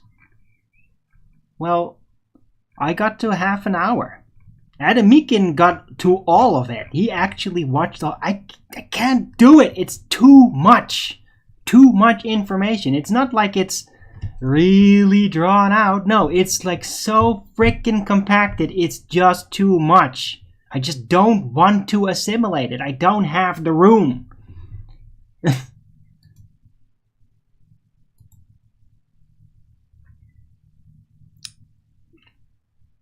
Any family big book? Yes.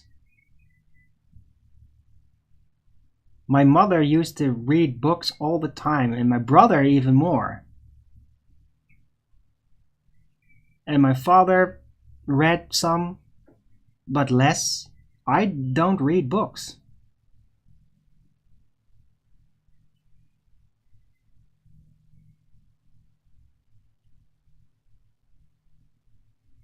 I listen to people talk about books. I listen to people's understanding of things. And that is usually what I assimilate. I assimilate that much more easily. Just somebody just has to say it right, and it's like, bang, I get it, and it stays. If I'd had to like, oh, I just read that whole book, instead of somebody like padding, oh, I'm so intellectual as I'm presenting this idea, but kind of like making it big into a book. And I'm like, can't I just have the summarized version where the entire book is just one page? Because I don't want all the blah, blah, blah, blah, blah, blah, blah. I don't want to see how good a writer you are. I just want to get it. And the only way to really do that is to just ask somebody, so, hey, what's the book about? And then they'll tell you, and they'll summarize, and they'll short it, and it's exactly what I need. That's it. I don't need any more. I could get it, but I don't need it. I just need to understand it. I don't want to know every detail. I just want to understand it. That's all. Cliff notes, right. But yeah, the rest of my family seems to love reading books. Me, no, not so much. Never really did.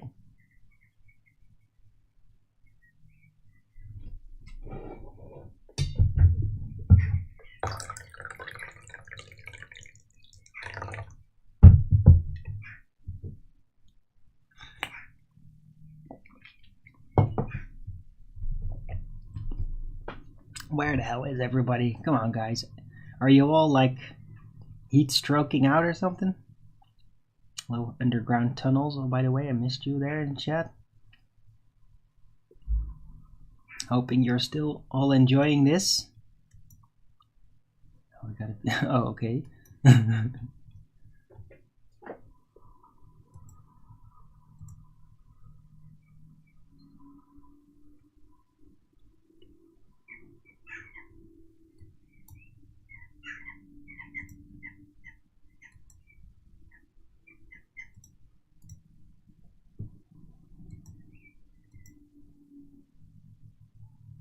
Hey, underground tunnels. Yeah.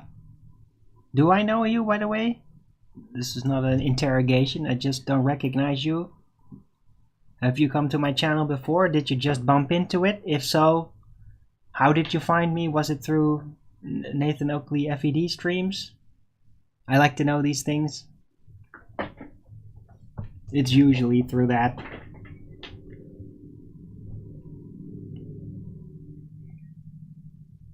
Oh, you listen to Mad Quantum of Conscious? Rich Evans' new book, really good stuff. Okay. This is a first visit. Okay, how? How did you come to this place?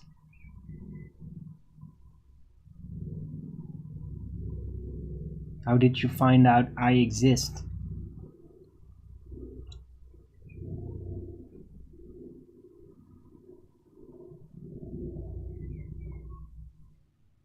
Anyway, yeah, Slow Mo, I heard he had a new book and apparently it's pretty cool. Could be. I think that Matt, I'm actually kind of, my interest in him is starting to waver because he is just turning into a full-on solipsist. And like, it's getting tedious. Because Well, he's simply not giving full recognitions to the mechanism of things. He refuses to recognize that Mandela effect is purely psychological and very provable. And I gave him the key questions and he did not answer. Probably because he knows I'm actually right and he's just pissed off. Because I think he wants to exploit solipsism. I actually think that Quantum of Conscious is a bit of a wizard and he wants to exploit solipsism because there's going to be a lot of solipsism in the face of trutherism. And he's giving it a shape. So he's like the wizard at the end of the tunnel in that sense. He kind of is. And it's entertaining. I like some of his stuff. But it's also becoming a bit like whiny. It's just whining. This can be real. This can be real. Oh, this and that and that. Why don't you... you think you have the answer, but just look at this. Yeah, that's still me having the answer, though. It still answers all of it. Like, I have responses about the Mandela effect that answer all things. Zero exceptions. All things. All of it. I don't even have to know about a Mandela example to immediately point out how it psychologically is working and why that. And why they did it. All of that. Immediately. Yeah, I don't even have to know the thing. I don't even care anymore. Oh, by the way, Berenstain Bears. Did you know I hated Berenstain Bears? You know why? Because it was Berenstain Bears and not Berenstein Bears as it should be called. Yeah, because that's what it is. It's not, oh, it was always called Berenstain Bears. No, it should be called Berenstain Bears, but it didn't. Because it was written by fucking grabblers that wanted to just make it just a little wrong so it would get in you and trigger you. Because evil people like to change the aesthetics of something, of the key factor of something, just to fuck you up. Because they're Satanists. Yeah? Berenstain Bears...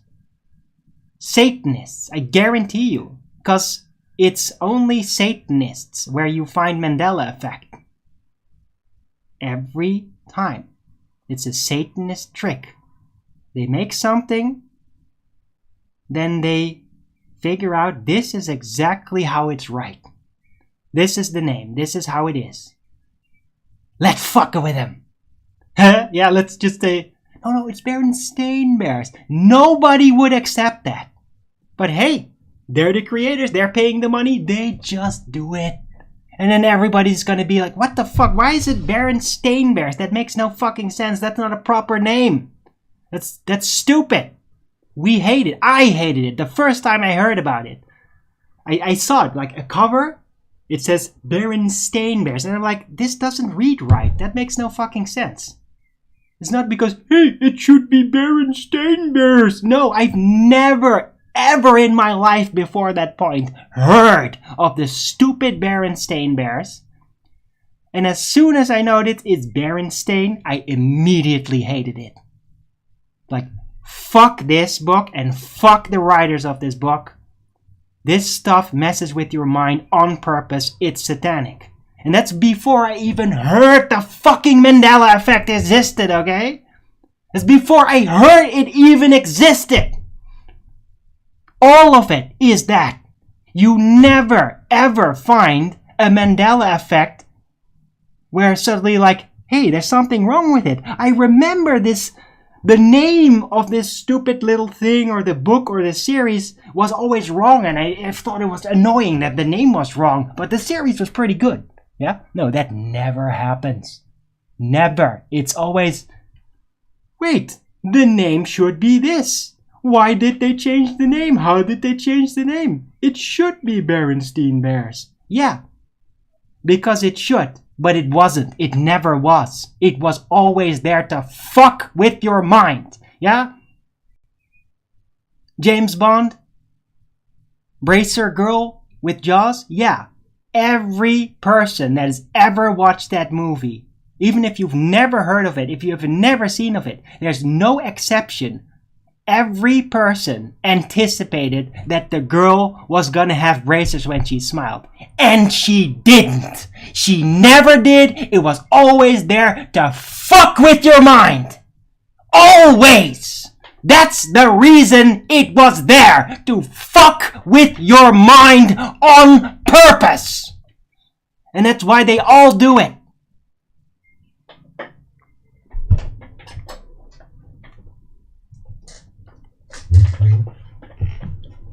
Yeah? I can create Mandela effects. Did you know that? That I could create a Mandela effect. It's not that hard. You know how you do it? You make a little limerick. And you make it really smart.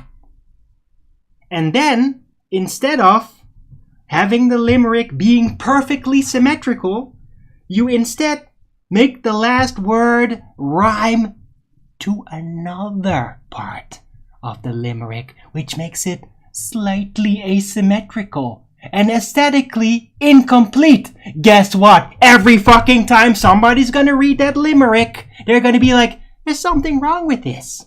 It should be that. Yeah, that's the fucking Mandela effect. Yeah, bitch! It's called the aesthetic mind. When you see something, you will have an aesthetic mind that will judge it and tell you this is correct. This is how it should be. This is aesthetically pleasing. And when it isn't, it will tell you this is wrong. Yeah, it exists. It's a part of your mind. It's subconscious. It is there. And if you don't realize that, then you might be deluded enough to believe that something that's aesthetically unpleasing was suddenly altered by some reality-altering magic, like a fucking magical thinking retard that doesn't understand their own damn brains. Yeah? Satanists make products aesthetically slightly off to fuck with your mind on purpose. To get to you. And it works. It works really well and it's really sadistic. Yeah? You will never find any Mandela effect where it turns out that the reality is more aesthetically pleasing than how you remembered it. Yeah? That does not exist. Zero examples. Zero. Why do you think that is? Yeah? It's because the Mandela effect is the aesthetic mind that's getting violated by Satanists that make it aesthetically incorrect on purpose. Do you get it now?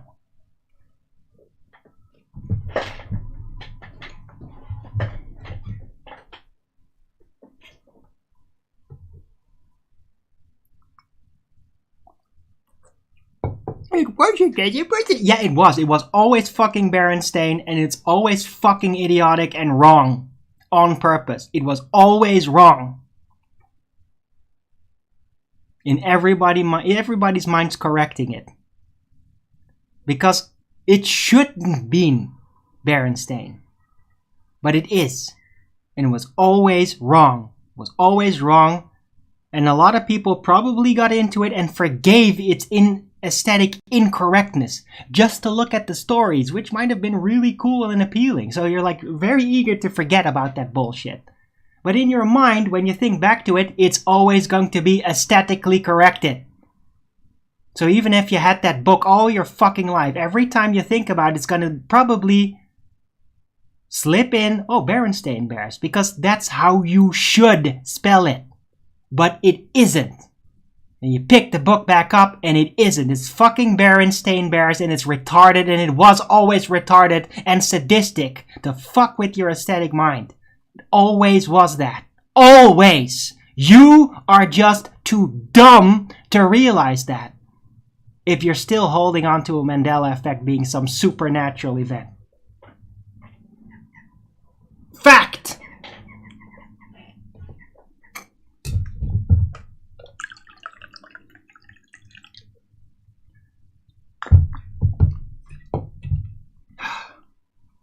Yeah? The aesthetic mind makes you remember things better. Because if things are not aesthetically pleasing, you don't remember them as well. So if something is really off aesthetically about something, but the rest of it, the content is really good, then you must correct it in your mind to be able to properly remember it. Yeah? Because things that are aesthetically very unpleasing, you don't remember them. Yeah? How many butt ugly, fucking disgusting looking modern art paintings do you remember in detail? Yeah? Could you like visualize them in your mind very easily? Exactly how they were, yeah? No, you can't. You know why? Because they're fucking ugly. And your mind has issues trying to remember things that are aesthetically unpleasing. And that's a fact. Yeah? You will remember the beautiful, the good and the symmetric. The ugly, the incorrect, and the flawed are much harder to remember. You almost have to resurrect a side thing like, oh, they were actually a really good person or something, right? You have to erect that as a side memory just to be able to hold on to it because it's aesthetically unpleasing, yeah? That's how the fucking mind works, yeah? You have to make up something personal to keep track, to be able to keep remembering something when it's kind of aesthetically unpleasing. It has to have another importance for you to remember it, and that's how the mind works. Yeah? I've mastered Mandela effect. It is absolutely 100% psychological, and it is very determinable. You can very much see exactly what's happening and that what leads up to that. Exactly. Yeah? When I watched Star Wars 4, most awesome movie probably that I ever watched, when I watched it for the first time, I watched it alone when I was 16. Yeah? You know what happened? I talked about it with my brother, who's also very much into Star Wars. And guess what I said? Luke, I am your father. I told him because I was so impressed about that. You know what he said? He was immediately agitated. He said, no, he didn't say that. He didn't say, Luke, I am your father. He said, no, I am your father. And that's like immediately after I saw it. That's within 2 days of having watched it for the first time. Yeah? Yeah, it was always there. It was always there. They do it on purpose. You just misremember. Because it should have been, Luke, I am your father. Because that would be the perfect zenith point of the energy, of the momentum of it all. It's like, son, I am your father. Direct address, the direct confrontation. It's the perfect way to say it. And he didn't say it like that. On purpose, to fuck with you. All that tension build up, the entire core of the entire movie, the glory moment of the movie. Slightly off, on purpose, and you'll always misremember it. Because it should be, look, I am your father. But it wasn't. And it never was.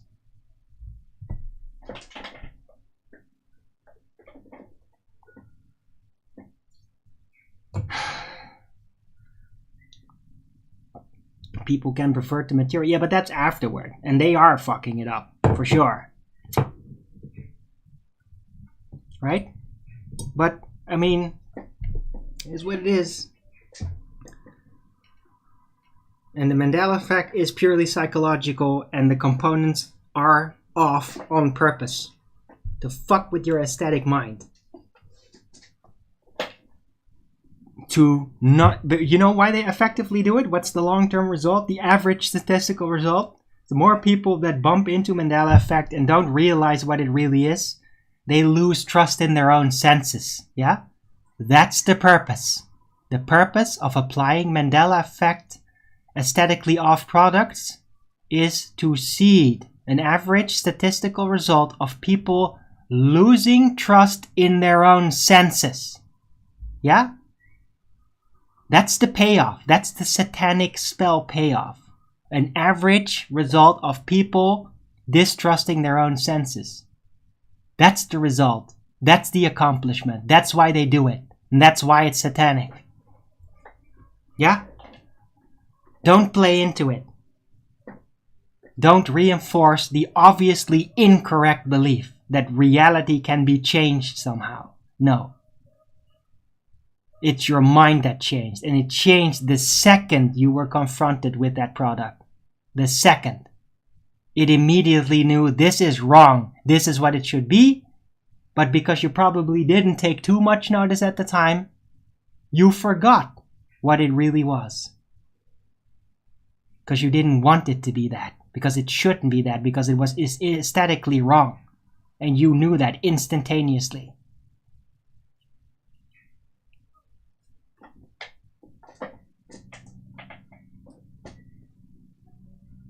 Right? And there would have been plenty of parents even reading Berenstain Bears to their kids when they were very little kids. And they wouldn't even know how to pronounce it, Berenstain Bears. So they would just say Berenstain Bears because that just sounds more like an actual name. So the kids would never even see the letters on the book. They would just hear their parents say Berenstain Bears. So that's what they thought. Yeah? Because names that are incorrect, that are off, that are aesthetically illogical, are a pain in the ass.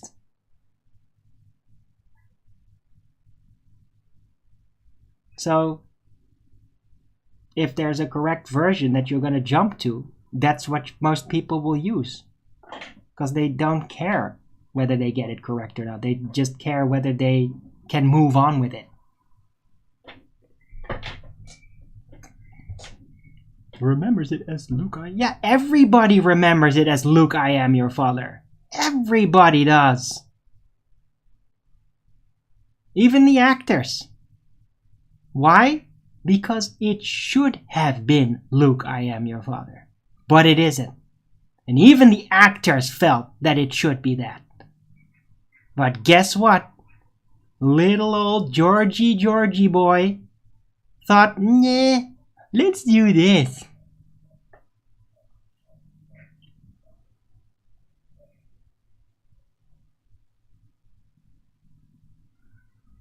No, nothing is being changed. There's no changing. Being connected on the Volkswagen logo? Nope.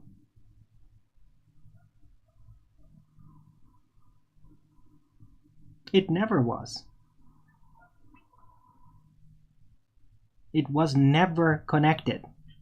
You have no evidence that it was ever connected.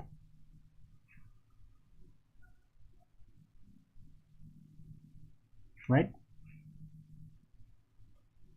It never was connected. So you're just wrong. It's the fucking Mandela effect. You just keep doing it. It's everywhere, guys. It's in a lot of things. And the more you double down on that it has to be something that's altered, the more you're gonna bump into of things that you've always just went with the corrected aesthetic mind when it wasn't that. It keeps happening. There's more. You're gonna find more until half the fucking world turns out to be Mandela affected like that. But guess what? It was always your aesthetic mind that was getting fucked with, and it just made it the way you want it to be. It's always what it is, and the world's full of it. I mean, that stuff was already quite elaborately there being applied in the 20th century. And now we're in the 21st century. So multiply average media product put out by 1 million. And also do a average percentage of satanic products times 10 of what it was in the 20th century. And then you can imagine how many Mandela effects are in place right now. How many times more it has been applied. A lot. Yeah? It's all over the place because they planted it there. They made it aesthetically incorrect on purpose to fuck you up. And there's more. There's much more out there.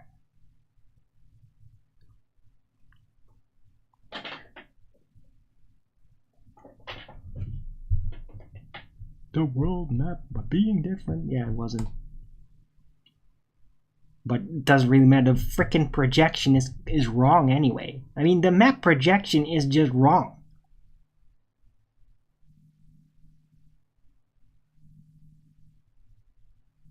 Psychological warfare. That's right. Because it's there.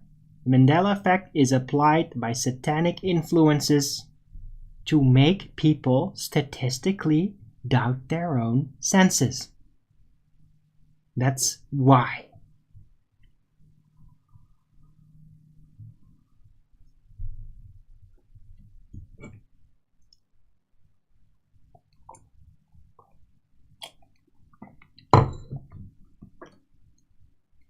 And in doubting their own senses, that also means doubting in the... No, wait, maybe I'm saying it wrong. It's not...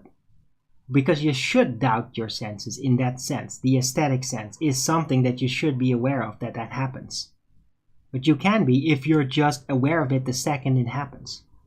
If you know, like, this is wrong. Like, I hate this. It's wrong. They wrote it wrong. It shouldn't be like that. You should have that response the instant you are confronted with something that has it. Not afterward. Instantaneous. Especially now that you're aware of that this sort of thing happens. You will bump into it and you will immediately know this is fucking evil. They did it wrong on purpose to fuck with you. Dude, they even apply this in like commercial products in advertisement, okay?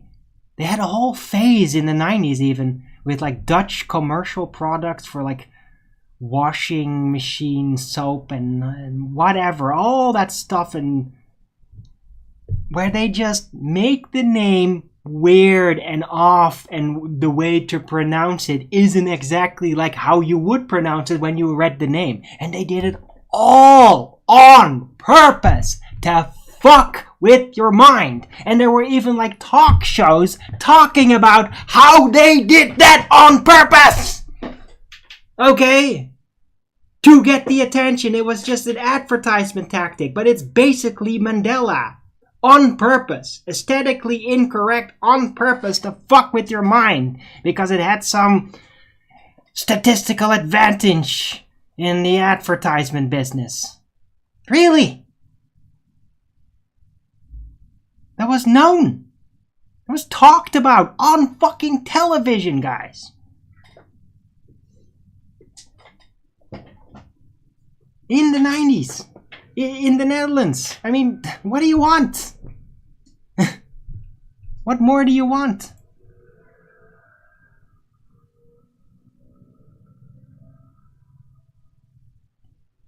To think the reality itself is changing is ridiculous. Yeah, it is. And it's totally solipsistic. It leads to absolute solipsism. If the reality just changes around on a whim around you, well, then it's like you're in a holodeck that you're not in control of. And it leads to absolute solipsism. And it is also where Matt Quantum of Conscious is stuck. He really is stuck there. And he gets angry. He gets angry when you basically try to pull him out of it. Because he doesn't want to believe in reality anymore. He thinks reality is a ghost. He thinks reality is Satan. That's what I get out of it. And I listen to all the shows. And it's growing worse. He's going into total solipsism. And he gets angry. He gets angry over it now. Right? Because he thinks that all the people are just normalized. Oh, man, oh, it's not that. Yeah, well, I don't talk like that. I come with really hardcore evidence, with very clarified structures, with motivations, and even a piece of history. All on the fling. All out of my mouth. All just like that. Not prepared. I just figured it out, yeah? So I'm not your average normie making an excuse for something they don't want to deal with. No, I thought about it, and this is it. And it pisses him off. Because even when I left that comment, the day after, he sounded really agitated when he mentioned Mandela again. Didn't mention my comment, of course. He took some other numpty that did exactly what I said, right? He's like, oh no, it's not that. They will make excuses for the system just like that. Yeah, that's really cool. And I bet that a lot of normies do that. It's like a psychological thing that they do that, yeah? But despite that, it's still correct. Just because they don't understand what's going on doesn't mean that they're wrong. Yeah? It was always incorrect. From the start.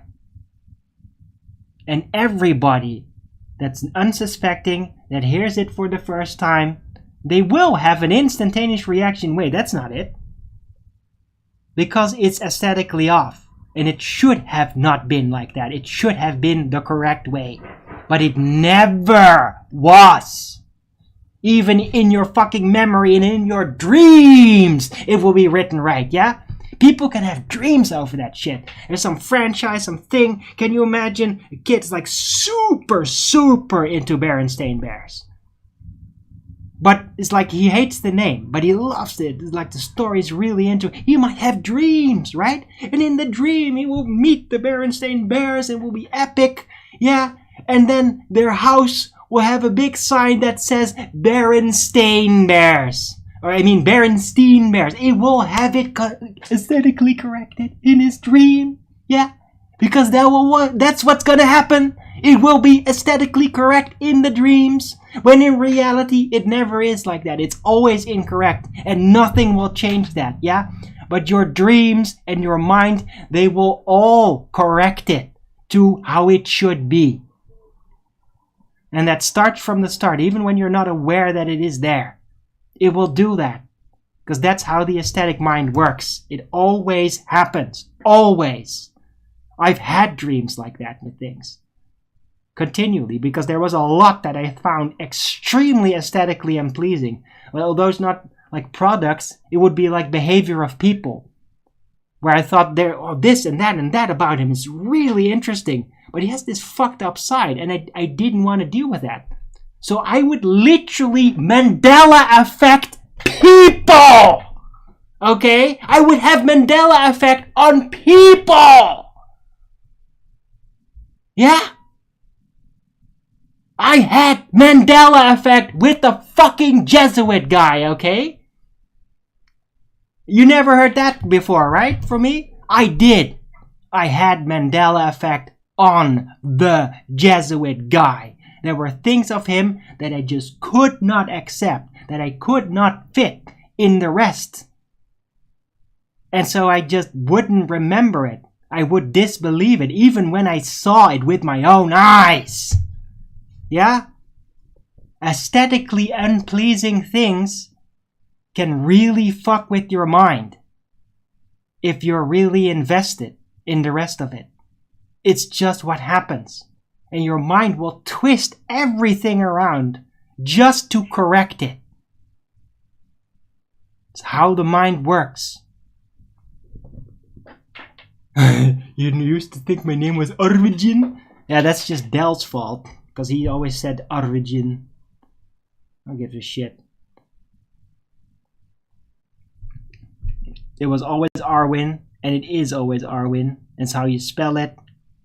And if you think it should be that, then you can go fuck yourself.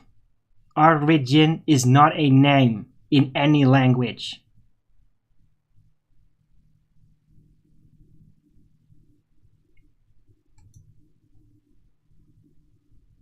So if that's your aesthetically pleasing reality, then you're fucking retarded. Just so you know. Don't get mad at you. Yeah. I do.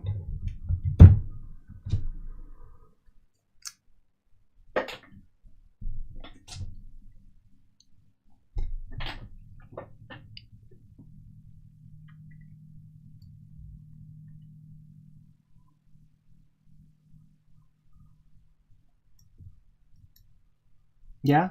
So if you can have entire Mandela effect with people, and by the way, it's not too remotely distant from the Stockholm effect. Yeah, Stockholm syndrome is very close to the Mandela effect. Did you understand? Do you know that?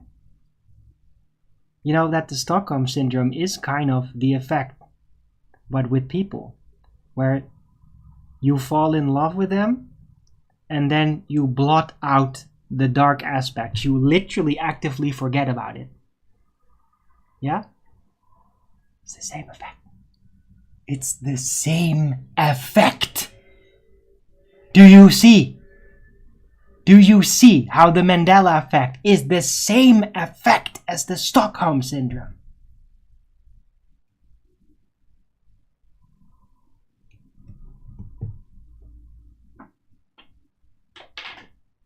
Yeah. You erase the aesthetically unpleasing aspect. Just like with Stockholm syndrome. That's how it works.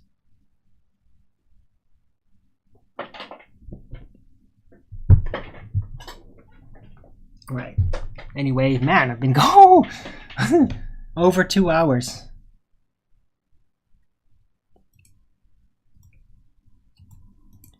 Right, I'm gonna... What the... Oh shit, I have to freaking change accounts again.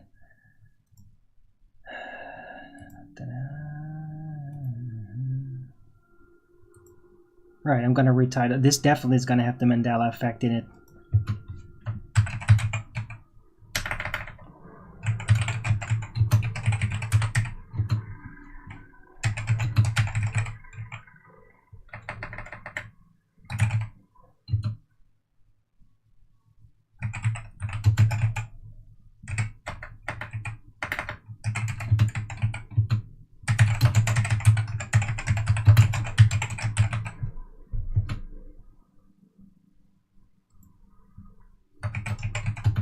Now this should definitely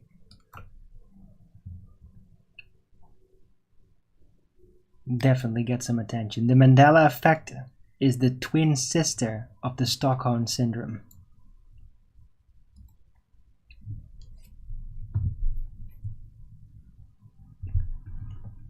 Right, and it's not residue. Someone will, but it is just straight on Stockholm. I mean, Stockholm syndrome never goes away most of the time. It's really hard. It's also the same effect that keeps people in cults, by the way, that makes them go back, right? You erase the dark parts of it, and then you become like bound to it. Like you have to go there. You have to do that. So it's not a residue, because Stockholm syndrome, like somebody can be kidnapped and like kept as a kidnapped victim for a very long time, like even disappear from the map for a while. And let's say that the kidnapper suddenly gets caught, gets killed, you get freed. That person could have like fallen in love with their captor. The captor might have been pretty decent to them, right? Not trying to abuse them, but like really like, I need to do this for money or something, or it's complicated. And they fall in love with them. And then even if the captor is killed, then the kidnapped victim will, when like talking to the police and in the judge, in any court case or whatever, they will still defend them, even if they're dead. They would be like, no, it's not like that, really. Why? Stockholm syndrome. It doesn't go away. You don't have Stockholm syndrome out of acute fear because they're there. No, it lasts. And so does the Mandela effect. It lasts. The initial trauma is aesthetically off core aspects of something artistic. You get the immediate aesthetically correcting issue in your mind. You might forget about it, but you will remember the aesthetic correction forever. It doesn't go away. Just like Stockholm syndrome lasts, it keeps hanging around. Even if the target is dead or whatever, you will still ride on that Stockholm syndrome to try to see them as the aesthetically pleasing version. Because that's what Stockholm Syndrome does, and that's what Mandela effect does also.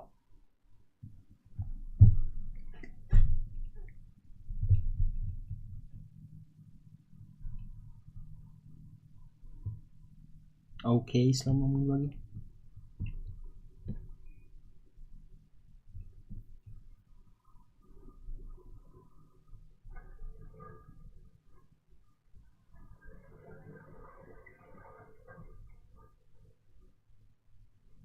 And my plans? What are my plans?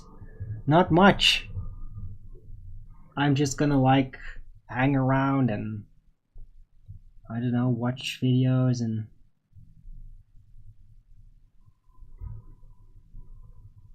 so I didn't really have any plans. I mean, I'm freaking broke.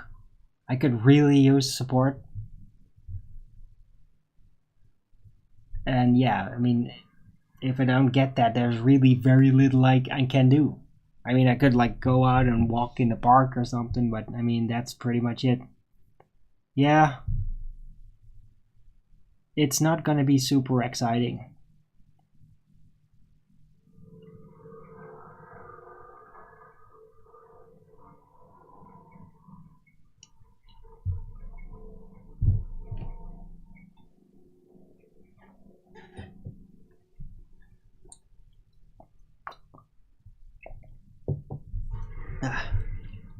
Right, but by the way, this whole issue is, I take it very serious. Like the Mandela effect, being the twin sister of Stockholm Syndrome, this is a very serious psychological case here. Like, I am very certain that I am being a pioneer in the understanding of the Mandela effect. Because this is what it is. This is my conclusion as a layman psychologist, and it is absolutely groundbreaking. Yeah? Nobody's ever done that. Nobody's ever compared the Mandela effect to Stockholm Syndrome, when it is obviously they are twins. You can exactly point the structure and the mechanisms, and it's very, very similar. Almost identical. Except the Mandela effect applies to products and not to people as much. And that Stockholm exclusively deals with people. You're not going to have Stockholm Syndrome in relation to a video game or a book, right? That's ridiculous. That's the difference. But the rest, the structure is exactly the same, and I am pioneering this understanding as a layman psychologist that's never studied, but yet I'm very effective. And I see a lot of detail. Mandela was a person. Yeah.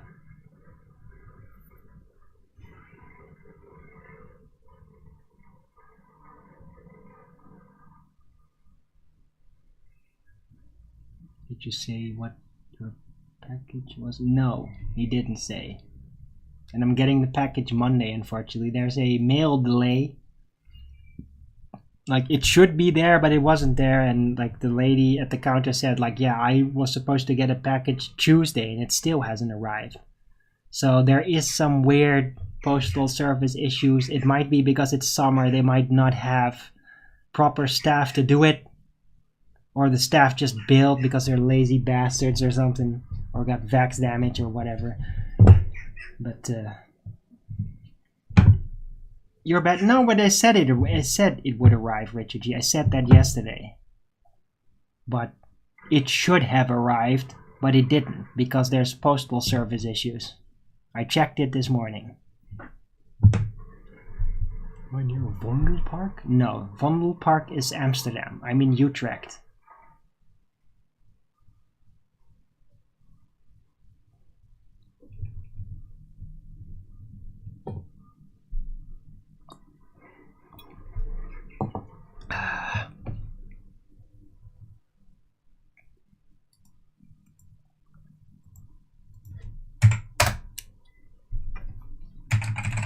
I mean, there is parks here. There's a really cool one. Let me see, what's that called again? Fuck off. Just get out of here! What all that crap. Okay, what's it called? Yeah, the Juliana Park. Great park. Very beautiful. Pretty big too. That's like probably one of my favorite parks. Is it's not too big, and there's like wild, oh well, not really wild, but there's like chickens like running all over the place, and they're just like free chickens. And they're very tame. And there's like hundreds of them that just they hang around there. Sometimes they just go walking in the middle of the city to go on journeys. It's really funny. It's like, oh, the chickens are out exploring again, or roosters. But yeah, Juliana Park. That's a park that's very close to me.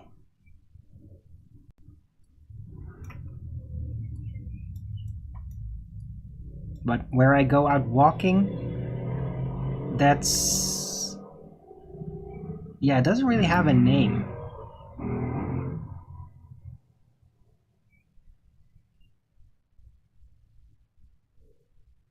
It's just like a walking route.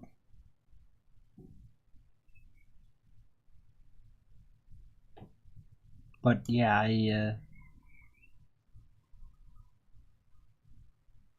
it doesn't have a name. It's just kind of blanked.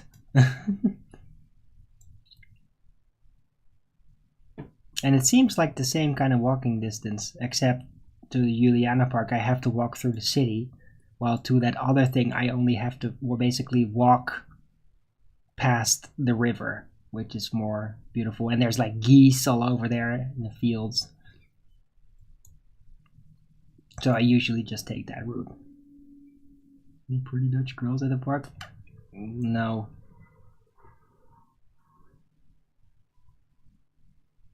It's usually like older people hang around there.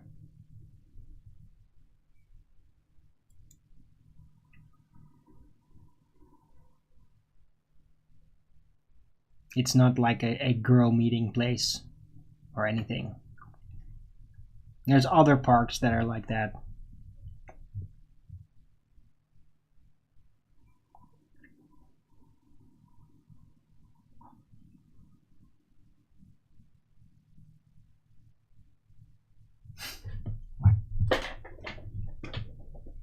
Eventually placed in your eye? What the fuck? I don't know about that, Dr. Bass. That sounds weird.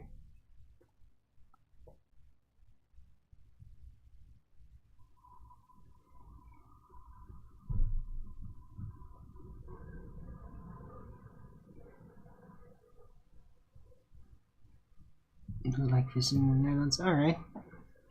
I mean, it's a beautiful country. It's getting even better. But yeah. Hope it stays that way, because if this government gets its way, then it's gonna be a gigantic shithole in no time. We'll lose all our food production and get a huge amount of trash migrants. The money will be absolutely worthless. There will be like gangs everywhere, and it will a giant shithole, and eventually people will start starving, and then it will be just like, I don't know, it will be like Los Angeles or something.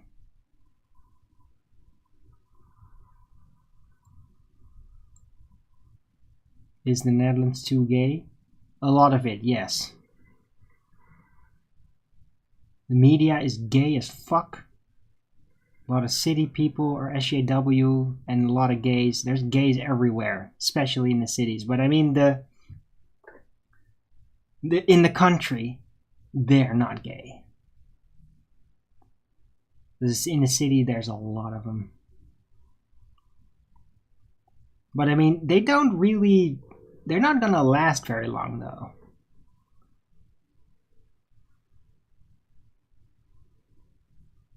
And even look, the weirdest thing is that eventually, like all those gays that are really like squirting around, being fucking disgusting, having sex and all that, but man, eventually they kind of like turn into like asexuals. Most gays just kind of turn asexual eventually. They don't do it anymore.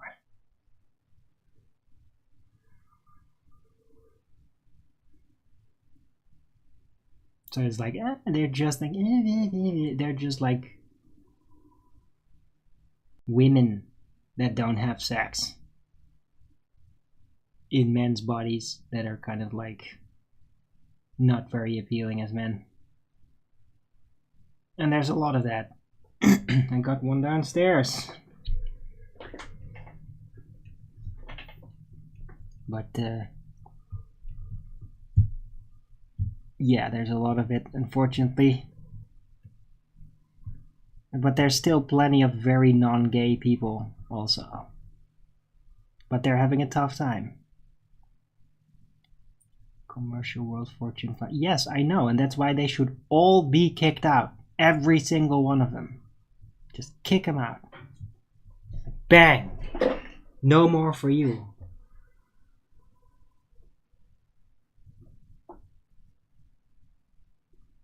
There is way more non-gay than gay.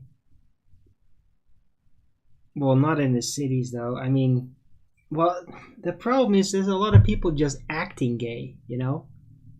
And that's really fucked up. There's a lot of people out there that are like being career gay. They're just going with gay because then all the doors are open to them and they get lots of money all of a sudden. It happens. And there's a lot of like younger people that are gay. They're just career gays. I mean, they're not even really gay. They're just acting to be gay. And dude, I almost went that route when I was younger because I was like, I just want power. I just want to be able to apply myself and not bump into everything. And then it's like, oh, well, you have to be gay then. Like, what? Why? That's just how it is. Like, okay, well, maybe I am gay then. I was like, oh, screw that. I want to have power. So, whatever, gay, sure. I didn't even realize how fucked up it was and what that really even entailed. It certainly wasn't gonna fall in love or wanted to have sex with men. I just didn't care. I was just like, yeah. I'm gay, yeah. Oh, I can act a bit effeminate if I wanted to, right? It's like, oh yeah, I'm gay, yeah. Now give me the fucking power, bitch. Yeah, that's what it was like for me, yeah? Oh yeah, I'm gay. Now give me your fucking power, bitch. That was what it was like. Right? I was like, yeah. And there's tons of teenagers that are exactly like that. They're like, no, yeah, oh, I'm gay, yeah, sure. I want power. I want that job. I want the big paycheck, yeah? So I'm gay, sure, whatever. I'll even really act. I'll even kiss a guy. Maybe I'll even have sex with a guy or suck somebody off or really fucked up gross things.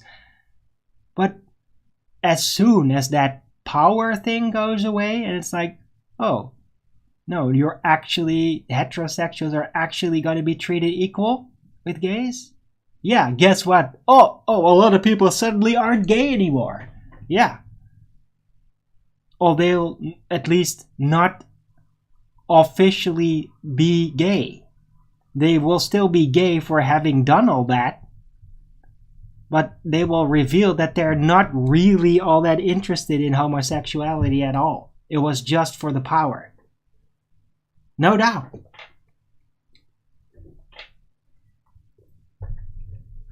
So there's a lot of that, and it's really agitating. It's like you're sniveling demon maggots. You're gonna just be gay just because you want power and then actually be gay like that. That's fucking disgusting. Like, you're worse than a prostitute.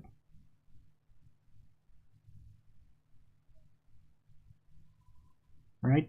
And you're gonna bear scars from that shit forever. Yeah, as soon as gay's not popular anymore, not gonna be officially stimulated anymore, you're gonna have scars from all the disgusting things you've done on your soul and your psyche and your consciousness and your mind forever. Yeah, that's a scar that's never gonna go away. So you go and do that for your power now. Yeah. Just beware what's at the end of that ride. Yeah. Hope it was really worth it. Yeah, it won't be worth it.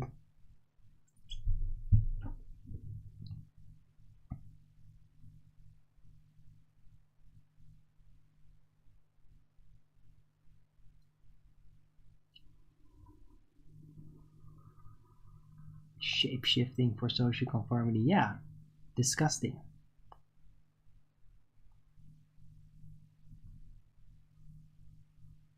Yeah. But I mean, it's worse than prostitution.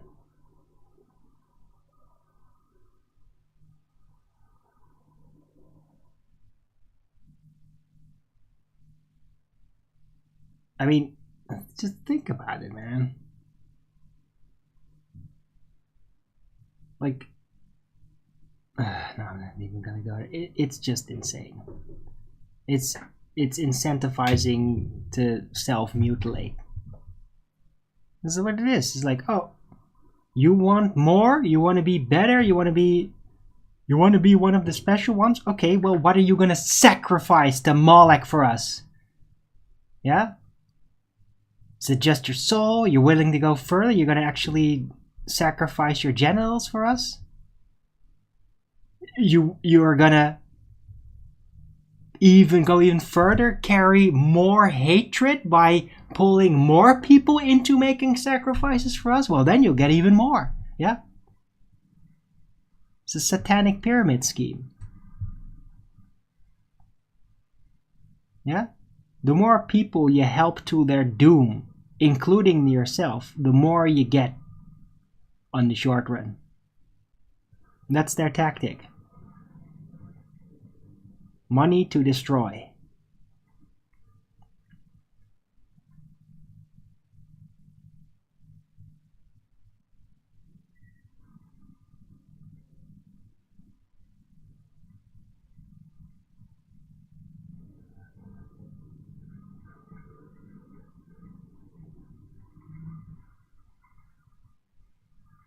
Right.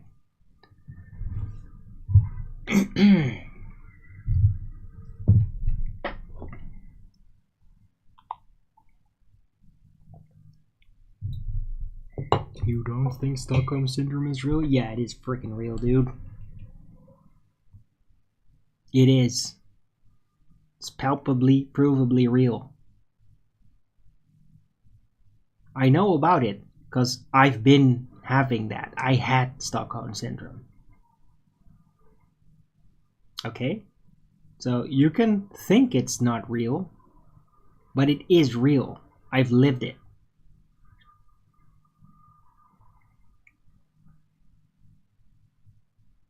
And it's very common too, by the way.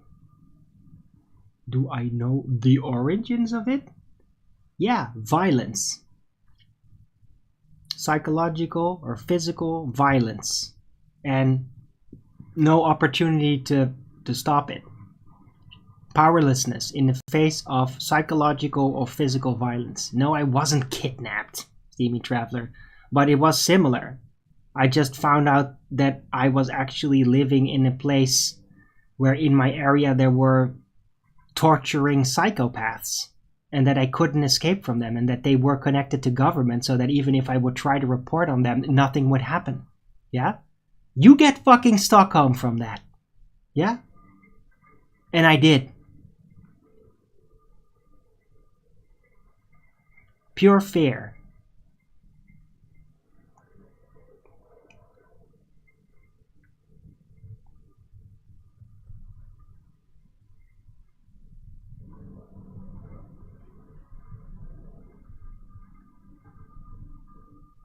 What is a not true? What are you talking about?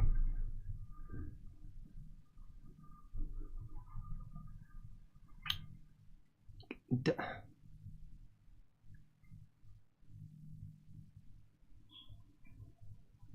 you think school produces Stockholm Syndrome?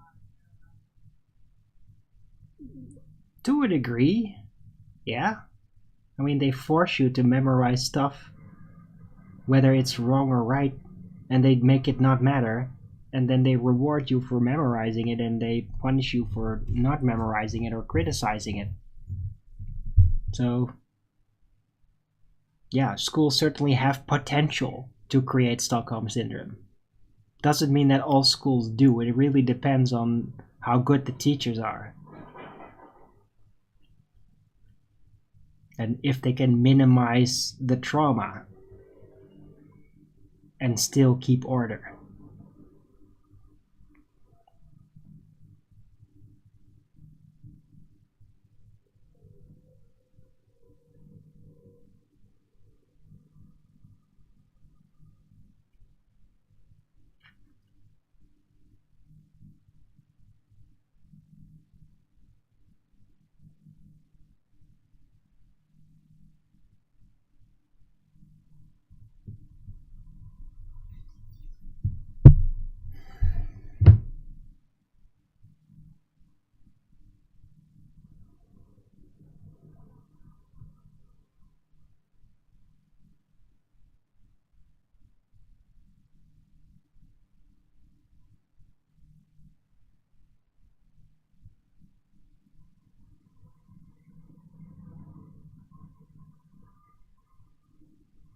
Why are you asking, Steamer Traveler? Look, if I've been kidnapped in my life at some point, I'll fucking tell you, okay?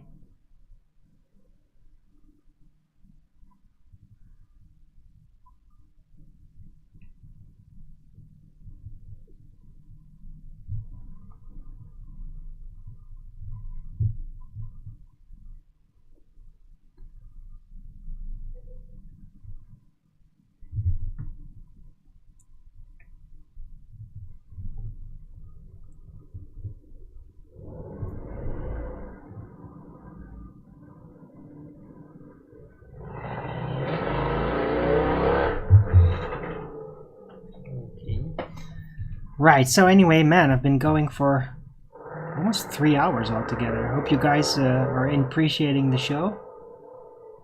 I might continue on, I mean, why not? Especially if somebody's gonna give me a PayPal. Because I really need one. And I'd love to give you hours and hours of live stream, but I will ask for some support, though. So what do you say, guys?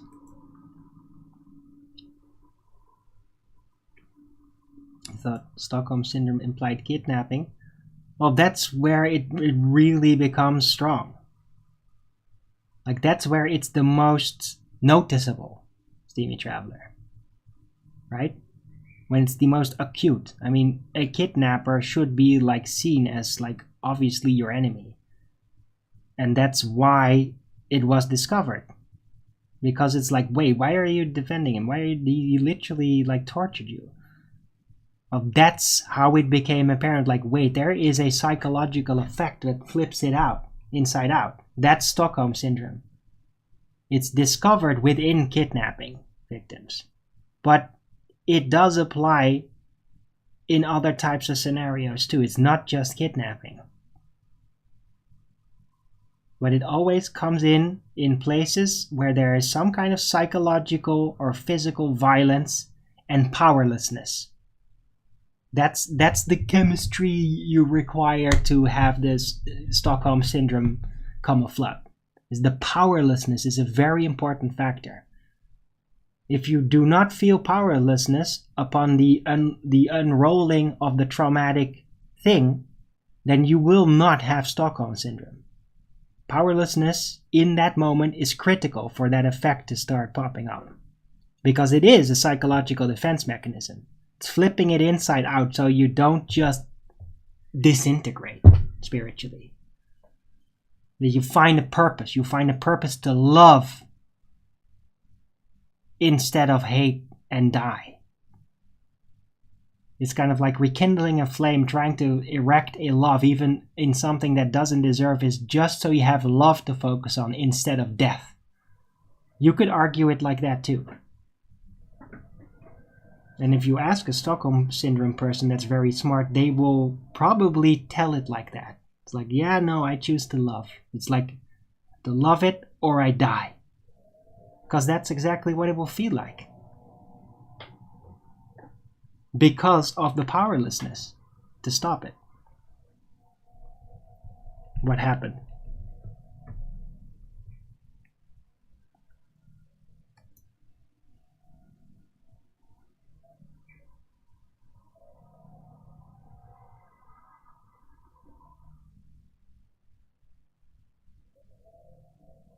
Subliminal messages are being used to subconsciously influence the masses? Barely. Barely, true love or comfort. It didn't work all that well in the first instance. You would have to expose like millions and millions of people to get any result, and the percentage would be very low. Yeah? So there's that first. And besides, what do you mean subliminal messages? They just put it in your face. They just stray it straight out in an odd moment. And just like, oh, and then move on like nothing happened. Yeah, that's what they do. It's not even subliminal. They just give you the messages. It's like, oh, here's the little programming. They just do it. Even if it doesn't make any sense. Like chronologically with everything else. They just do it. So it's not even subliminal anymore. It's just overt messages. Right? The whole quickly flashing a microsecond of a certain picture or a certain text in between something. That, I mean, yeah, it had an influence, but it was like so statistically low. It's just not worth doing it. It's not worth it. It's much easier to just overtly say it in your face. That seems to work better. So that's what they're doing instead. They don't need subliminal programming. They just do overt programming. That's right. So justice don't have to be subliminal. You could just do it. And they do.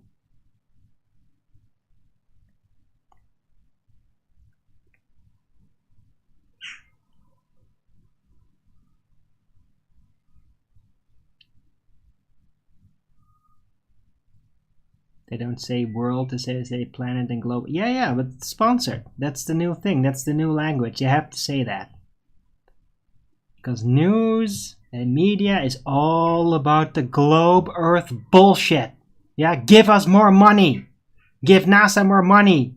Be obsessed over stupid space shit that never amounts to anything. It never results in anything constructive or useful for the earth. But keep fucking thinking about it. Keep giving us your money. Yeah? It's a pyramid scheme. Yeah? And GTA is not a pyramid scheme. The ball Earth in media and NASA, they are a pyramid scheme. Give them your money and one day they will give you something useful back. Except never, ever. In 80 years. They will never give you anything back for that money. Ever. Now there's a real pyramid scheme. And a lot of people are in on it. Does the Netherlands have a space agency? No. They have a European space agency. And it is in the Netherlands, by the way. But no, there's no specific the Netherlands space agency. But there's European.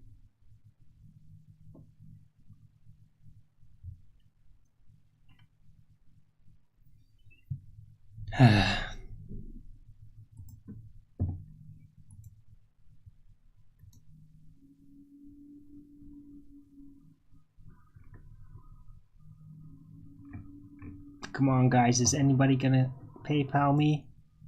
I'm giving you a 3-hour show.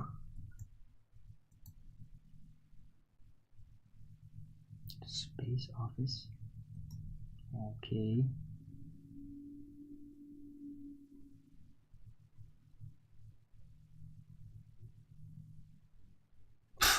Okie doke. Well, I guess they do then. What a bunch of nonsense. They're in The Hague. It's just a stupid office.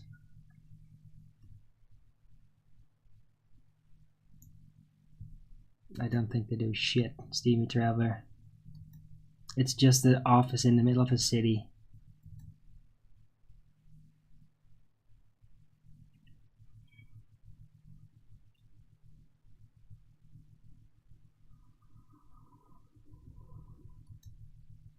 So, PayPal anyone? Come on. Are you not entertained? Are you not informed?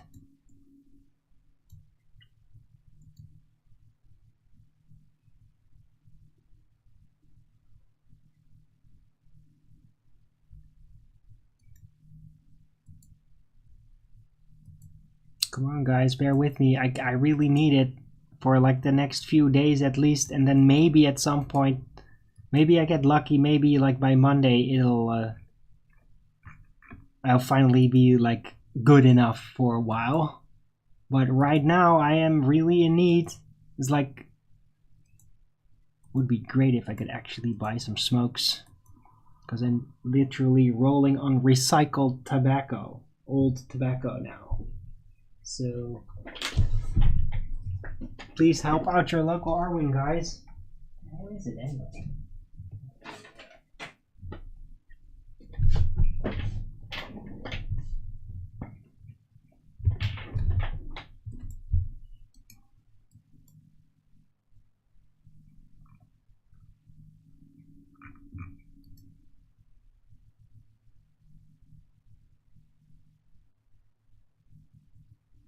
Do I have any good ideas for flat earth apps? No. You could go with the David Wise app. Sun, Moon, Clock, Zodiac app, or whatever it's called. That's the only app I even know. But I don't know about apps or Androids. I don't even have internet on a telephone, okay? I literally don't know anything about that. Ooh, Steam Traveler. Is QE on later on today? No Q. There's no ballbusters, unfortunately.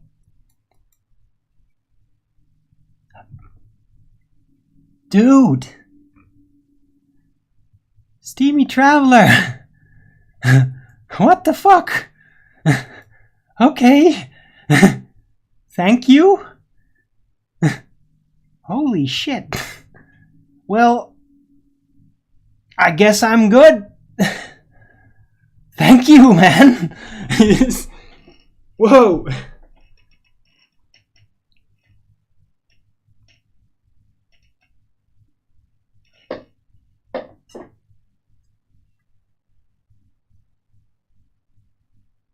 I'm seeing stars here. Thank you, Steamy Traveler. Wow. That's quite a PayPal. Yeah, that's a mood change, definitely.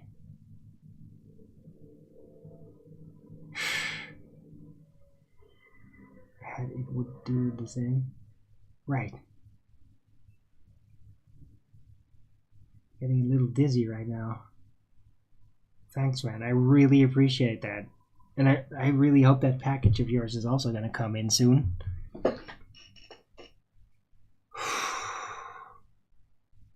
But the funny thing is, I'm immediately getting hungry. Because that's the thing, you know? It's like, if I'm like, I'm poor, I'm really poor, then I get less hungry. Because it's like, I can't afford to be hungry. Literally. And now it's like, whoa, I can eat again. It's like, hungry. Thanks, man. Wow, I didn't expect that. I mean, I thought like a few bucks or something, but this is awesome. Thank you so much, man. This is gonna fix a lot.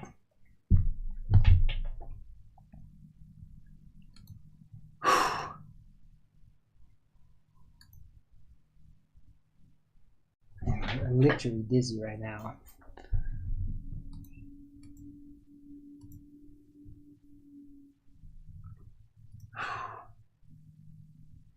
I'm glad you're doing good, by the way. Don't buy too many lobsters. Yuck! No, I don't like lobsters anyways. Love seeing me relieved. Yeah, me too. Great timing too, because I can still get stuff with it now. This is great.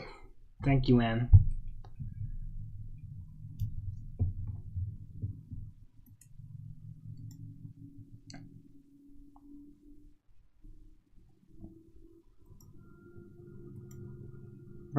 we're almost gonna usher in hour number 3.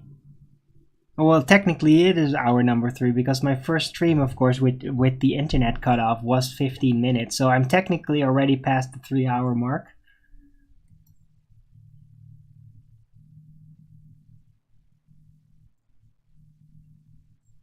Yeah, thanks, Richard. Yes, I am, but I can feel it too. I mean, the hope through the GTI is like a world of difference. It's such a big difference. Because if there's just no hope, then I can give you all my energy, but it will literally feel like I'm dying as I do it. Literally. But now it's like, yeah, it's just coming. It's just coming. Like, I could hold it back. It's still coming. It's like, I go to bed and it's like, it's still coming. And I'm like, stop it. I need to freaking not think about things and just go to sleep already. What is GTI? Just watch my stream about GTI from a few days ago. It's in the title. Or was it yesterday? GTI is a weird crypto related finance thing. And there was a lot of hassle with it, and there's it's been super pushed around by bankers and all that to try to get them to break and give up, but they didn't. And it's finally really coming back after so long. And yeah, I've been invested in that, not lost money, zero money. I lost zero. I only got money out of it. Only. I got like 600 euros out of it years ago. Never had zero investment personally. So, and now it's built up big in all that time, but there was no way to cash it. And now it's like starting to connect up again with other things, which means that I will now start to be able to cash it in. And there's a lot to cash in. More coming. So it's not like a one-time cash out thing. I mean, this thing is going to keep running and running and running and running forever. It's going to keep running even after I'm dead. And then whoever inherits it is going to have that. It's permanent. You could even argue that even if the internet shuts down worldwide, it'll still be working. But I did not be able to access it. I would have to go to Dubai, to the local place there to get it.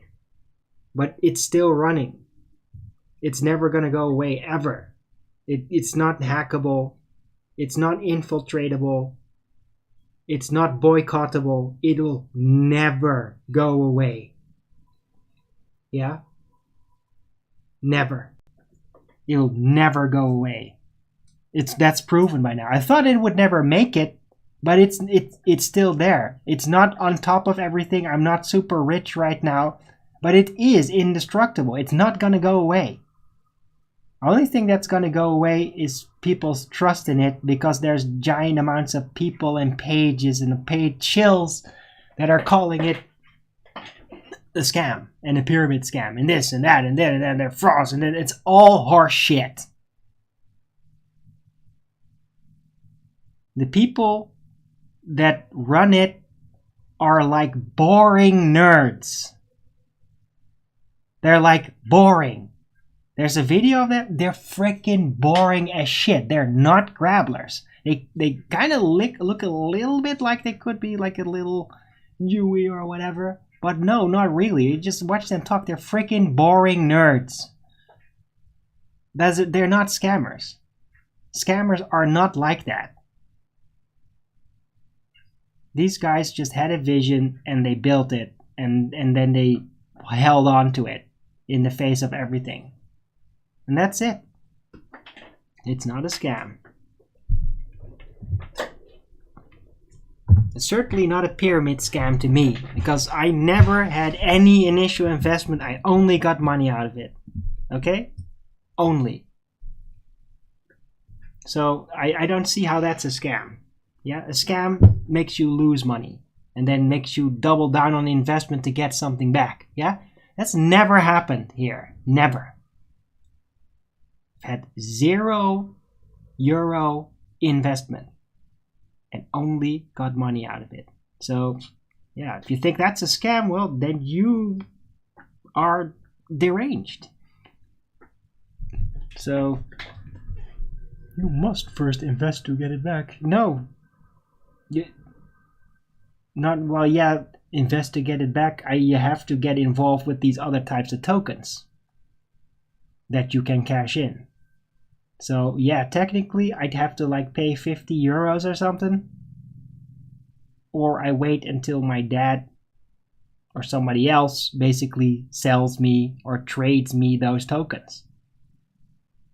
I mean, I'd be willing to give somebody up to €500 worth of GT Plus in the trade for €50 worth of that USDT token, which you can cash in. Yeah? And then it still will have cost me $0. Yeah? You get it? It would still cost me $0. Because I never had any money go from my bank to the GTI. Ever. So, be pessimistic as much as you want. It's not a scam.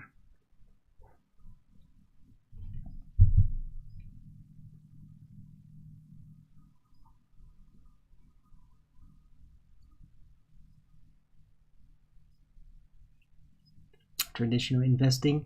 Well, yeah. It's like if you want to hurry up, then you can pay money to make it hurry up. They've always had that option, right? It is a pay-to-win system. But you don't have to pay. You can just play. And that's what I did. And I played for years. And now I'm at that winning point. And now it's just a matter of how much further can I grow it? And how do I eventually start cashing it out in a stable way enough that I could literally see it as a permanent type of income? And I'm at that stage of getting that into place. So it's all good.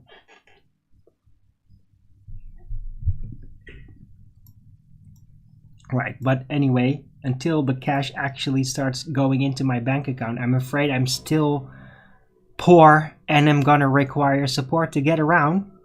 But I mean, yeah, Steamy Travel certainly helped me a lot with that today. Thank you so much again. And yeah, hopefully that will end in not too long. In my rough estimation, I'd say like that will probably like take half a year or something, maybe a year. And then it will like really start working and rolling, and it won't be too long, but still a while. So yeah, hope you guys will bear with me. But in the meantime, yeah, I've got hope energy and I will definitely use it on my shows. But I will still need support though to maintain that.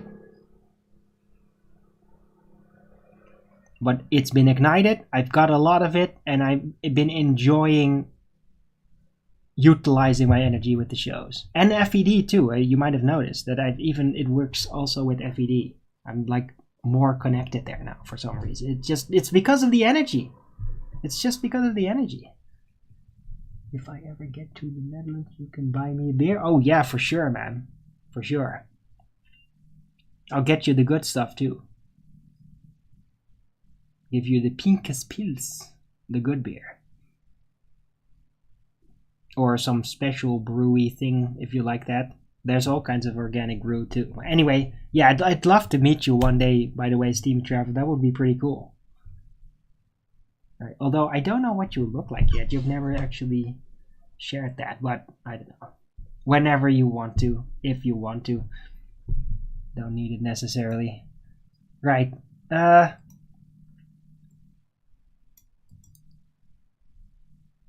LSG, are you still here? If you wanted to share my song, yeah. With the chat, yeah. I thought maybe like play your song right now. That would be pretty cool. All right, are you guys ready for a song from LSG about gardening?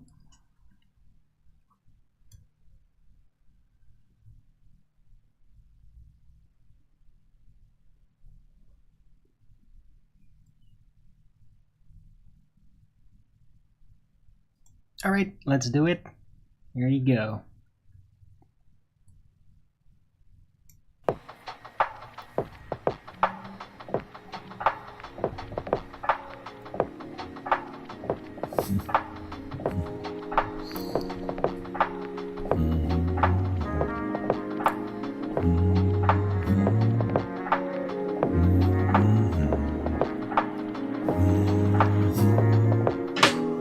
Remember back in the spring, you were such a little thing, sitting in the palm of my hand. I had a plot and plan to bring you back to the land. I wrapped you in a damp paper towel on a plate and kept you cool and moist so you could germinate. I checked you every day, and when the time was right, you would split your shell and started searching for the light. So I built you a house underneath the blue skies, so you were safe and warm where the humidity was high. And if there was a storm, you had protection from the wind in a cozy soil bed, surrounded by your friends. The means to the ends are but moments of my time. Patience is a virtue, and for you it is designed.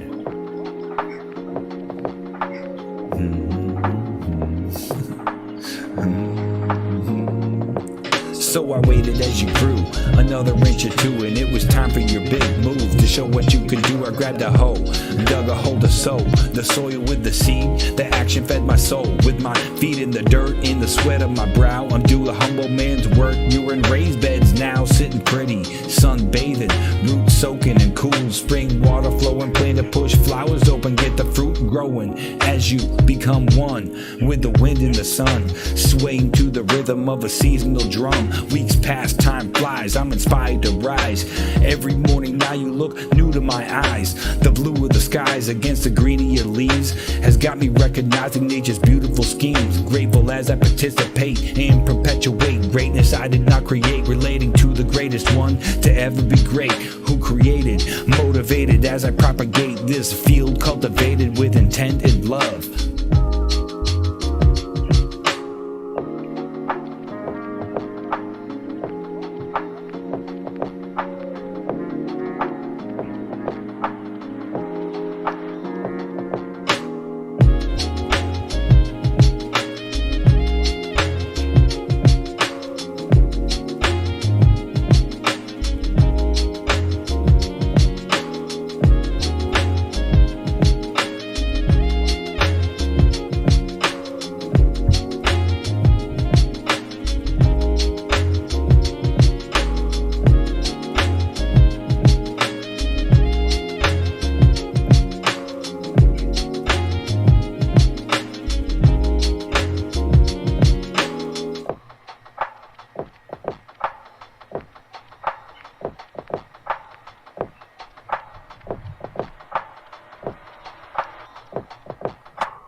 Yeah, awesome. I mean, that's good quality too, man. I mean, that's a really, like, I mean, you could just hear this on the radio and you wouldn't even be noticing, like, hey, that's not a song for the radio. That's just somebody. No, it's like, sounds really good. Sounds professional even. I'd be like, hey, mom, you want to listen to this? My mother used to actually be a composer and all that. I would like, hey, mom, what do you think about this song? It's pretty good, right?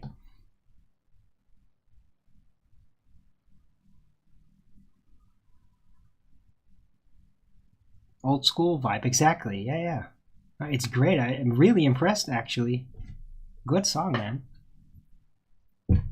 And can't wait for that third verse, too. I mean, it is definitely, like, you could hear, like, there's another part. So still under construction, like in that last sound. It's like, oh, this part's still under construction. You could almost hear it. Like, yeah, there's supposed to be a third verse there.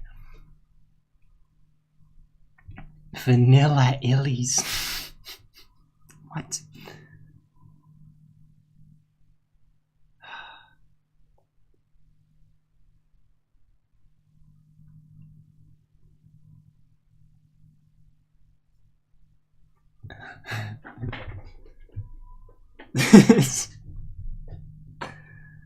Oh my god, that's silly.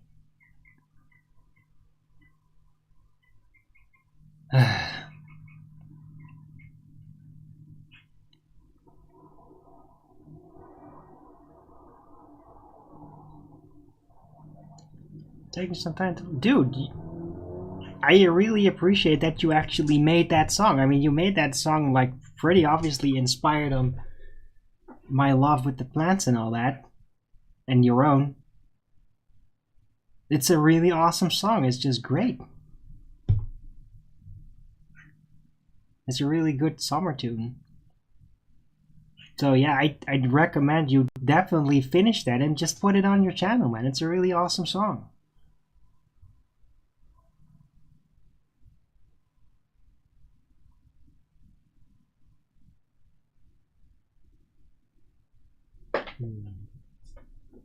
In the meantime, check out my plants.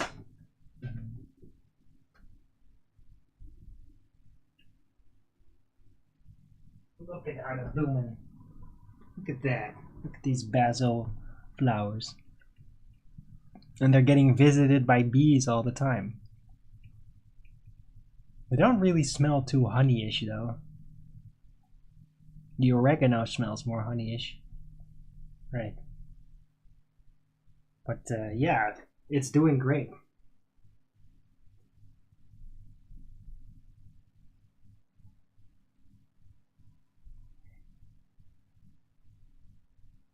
And the other one is definitely, like, it is growing quite heavily. I do feel it is getting influenced by the fertilizer that I added. Because it seems bigger, it's very green.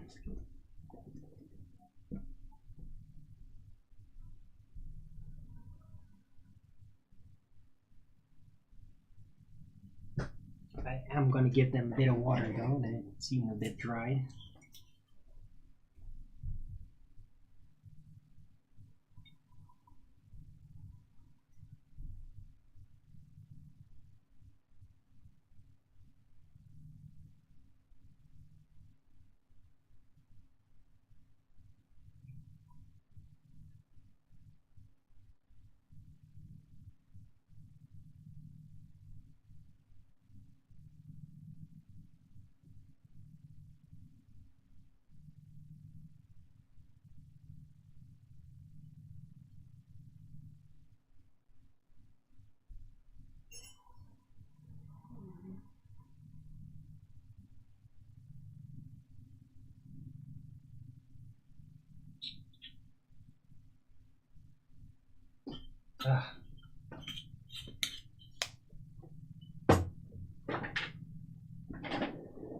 Plants like music? Yeah.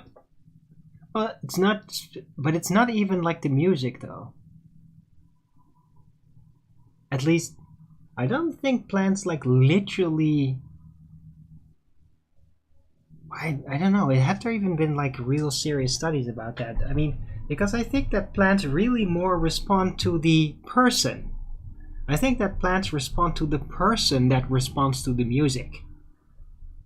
I don't think it is literally the music itself that has the influence. It's the person being there responding to the music that has the influence. Because I know that plants definitely respond to people.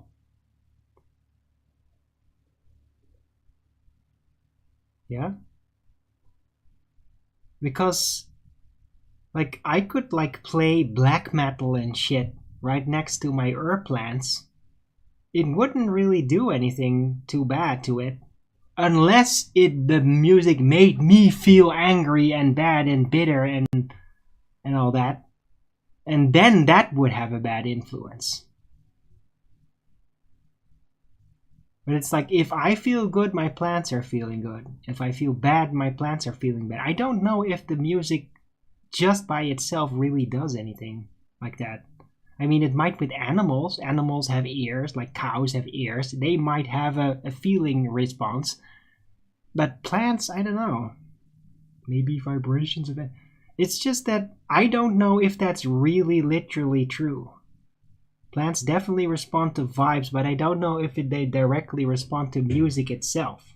Animals have been proven to respond to music, but animals literally have ears and brains to, like, form an image and all that. Plants they just pick up vibrations and that's it. So I don't know. Has that ever been studied? Could you be like, oh, take these plants and we put them in different rooms and then we play this type of music in this room, that kind of music in that room, that kind of music in this room, and this room is silent. And let's see how everything keeps growing over the months or something, right? Has that ever been done? I don't know, never heard of it. I just know that animals respond and that like cows respond really well to, what is it again? To these classical musics. To Bach and such, Bach and Beethoven, that cows apparently respond really well to that milk-producing cows. So, but that's animals. So I don't know if it literally is proven to do that with plants. Cows love the sound of tuba. Really? That's hilarious. But logical. Yeah. Because tuba, low sounds, guess what they do? They vibrate you. Vibrating cows, they'll probably like it because cows like have huge amounts of intestines. And so vibration will help stimulate all that. It makes them have less situations where farts get stuck, which hurt. Literally. So that would be a logical reason why they would like that low type of sound. Because it vibrates them. It's like, oh, that's nice. Bubbly, bubbly. Ooh.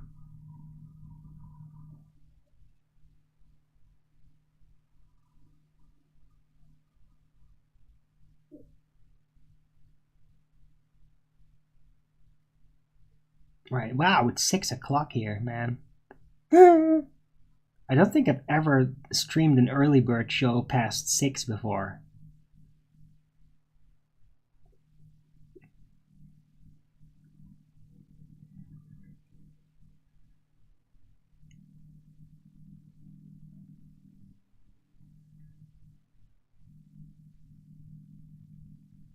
But I do think I'm gonna run out. I mean, tomorrow's another day, man. Who's to say that I'm going to be doing a short show tomorrow? But I do feel like I probably should get something to eat. It's 6 o'clock. And guys, I did not have any Illuminati croissant this morning. I only have the salad and my supplements. So I should probably get the dinner. But thanks everyone for coming. I thought it was a great show with a great prize on top. I loved it. I loved today. It was good energy. It was a great song from LSG.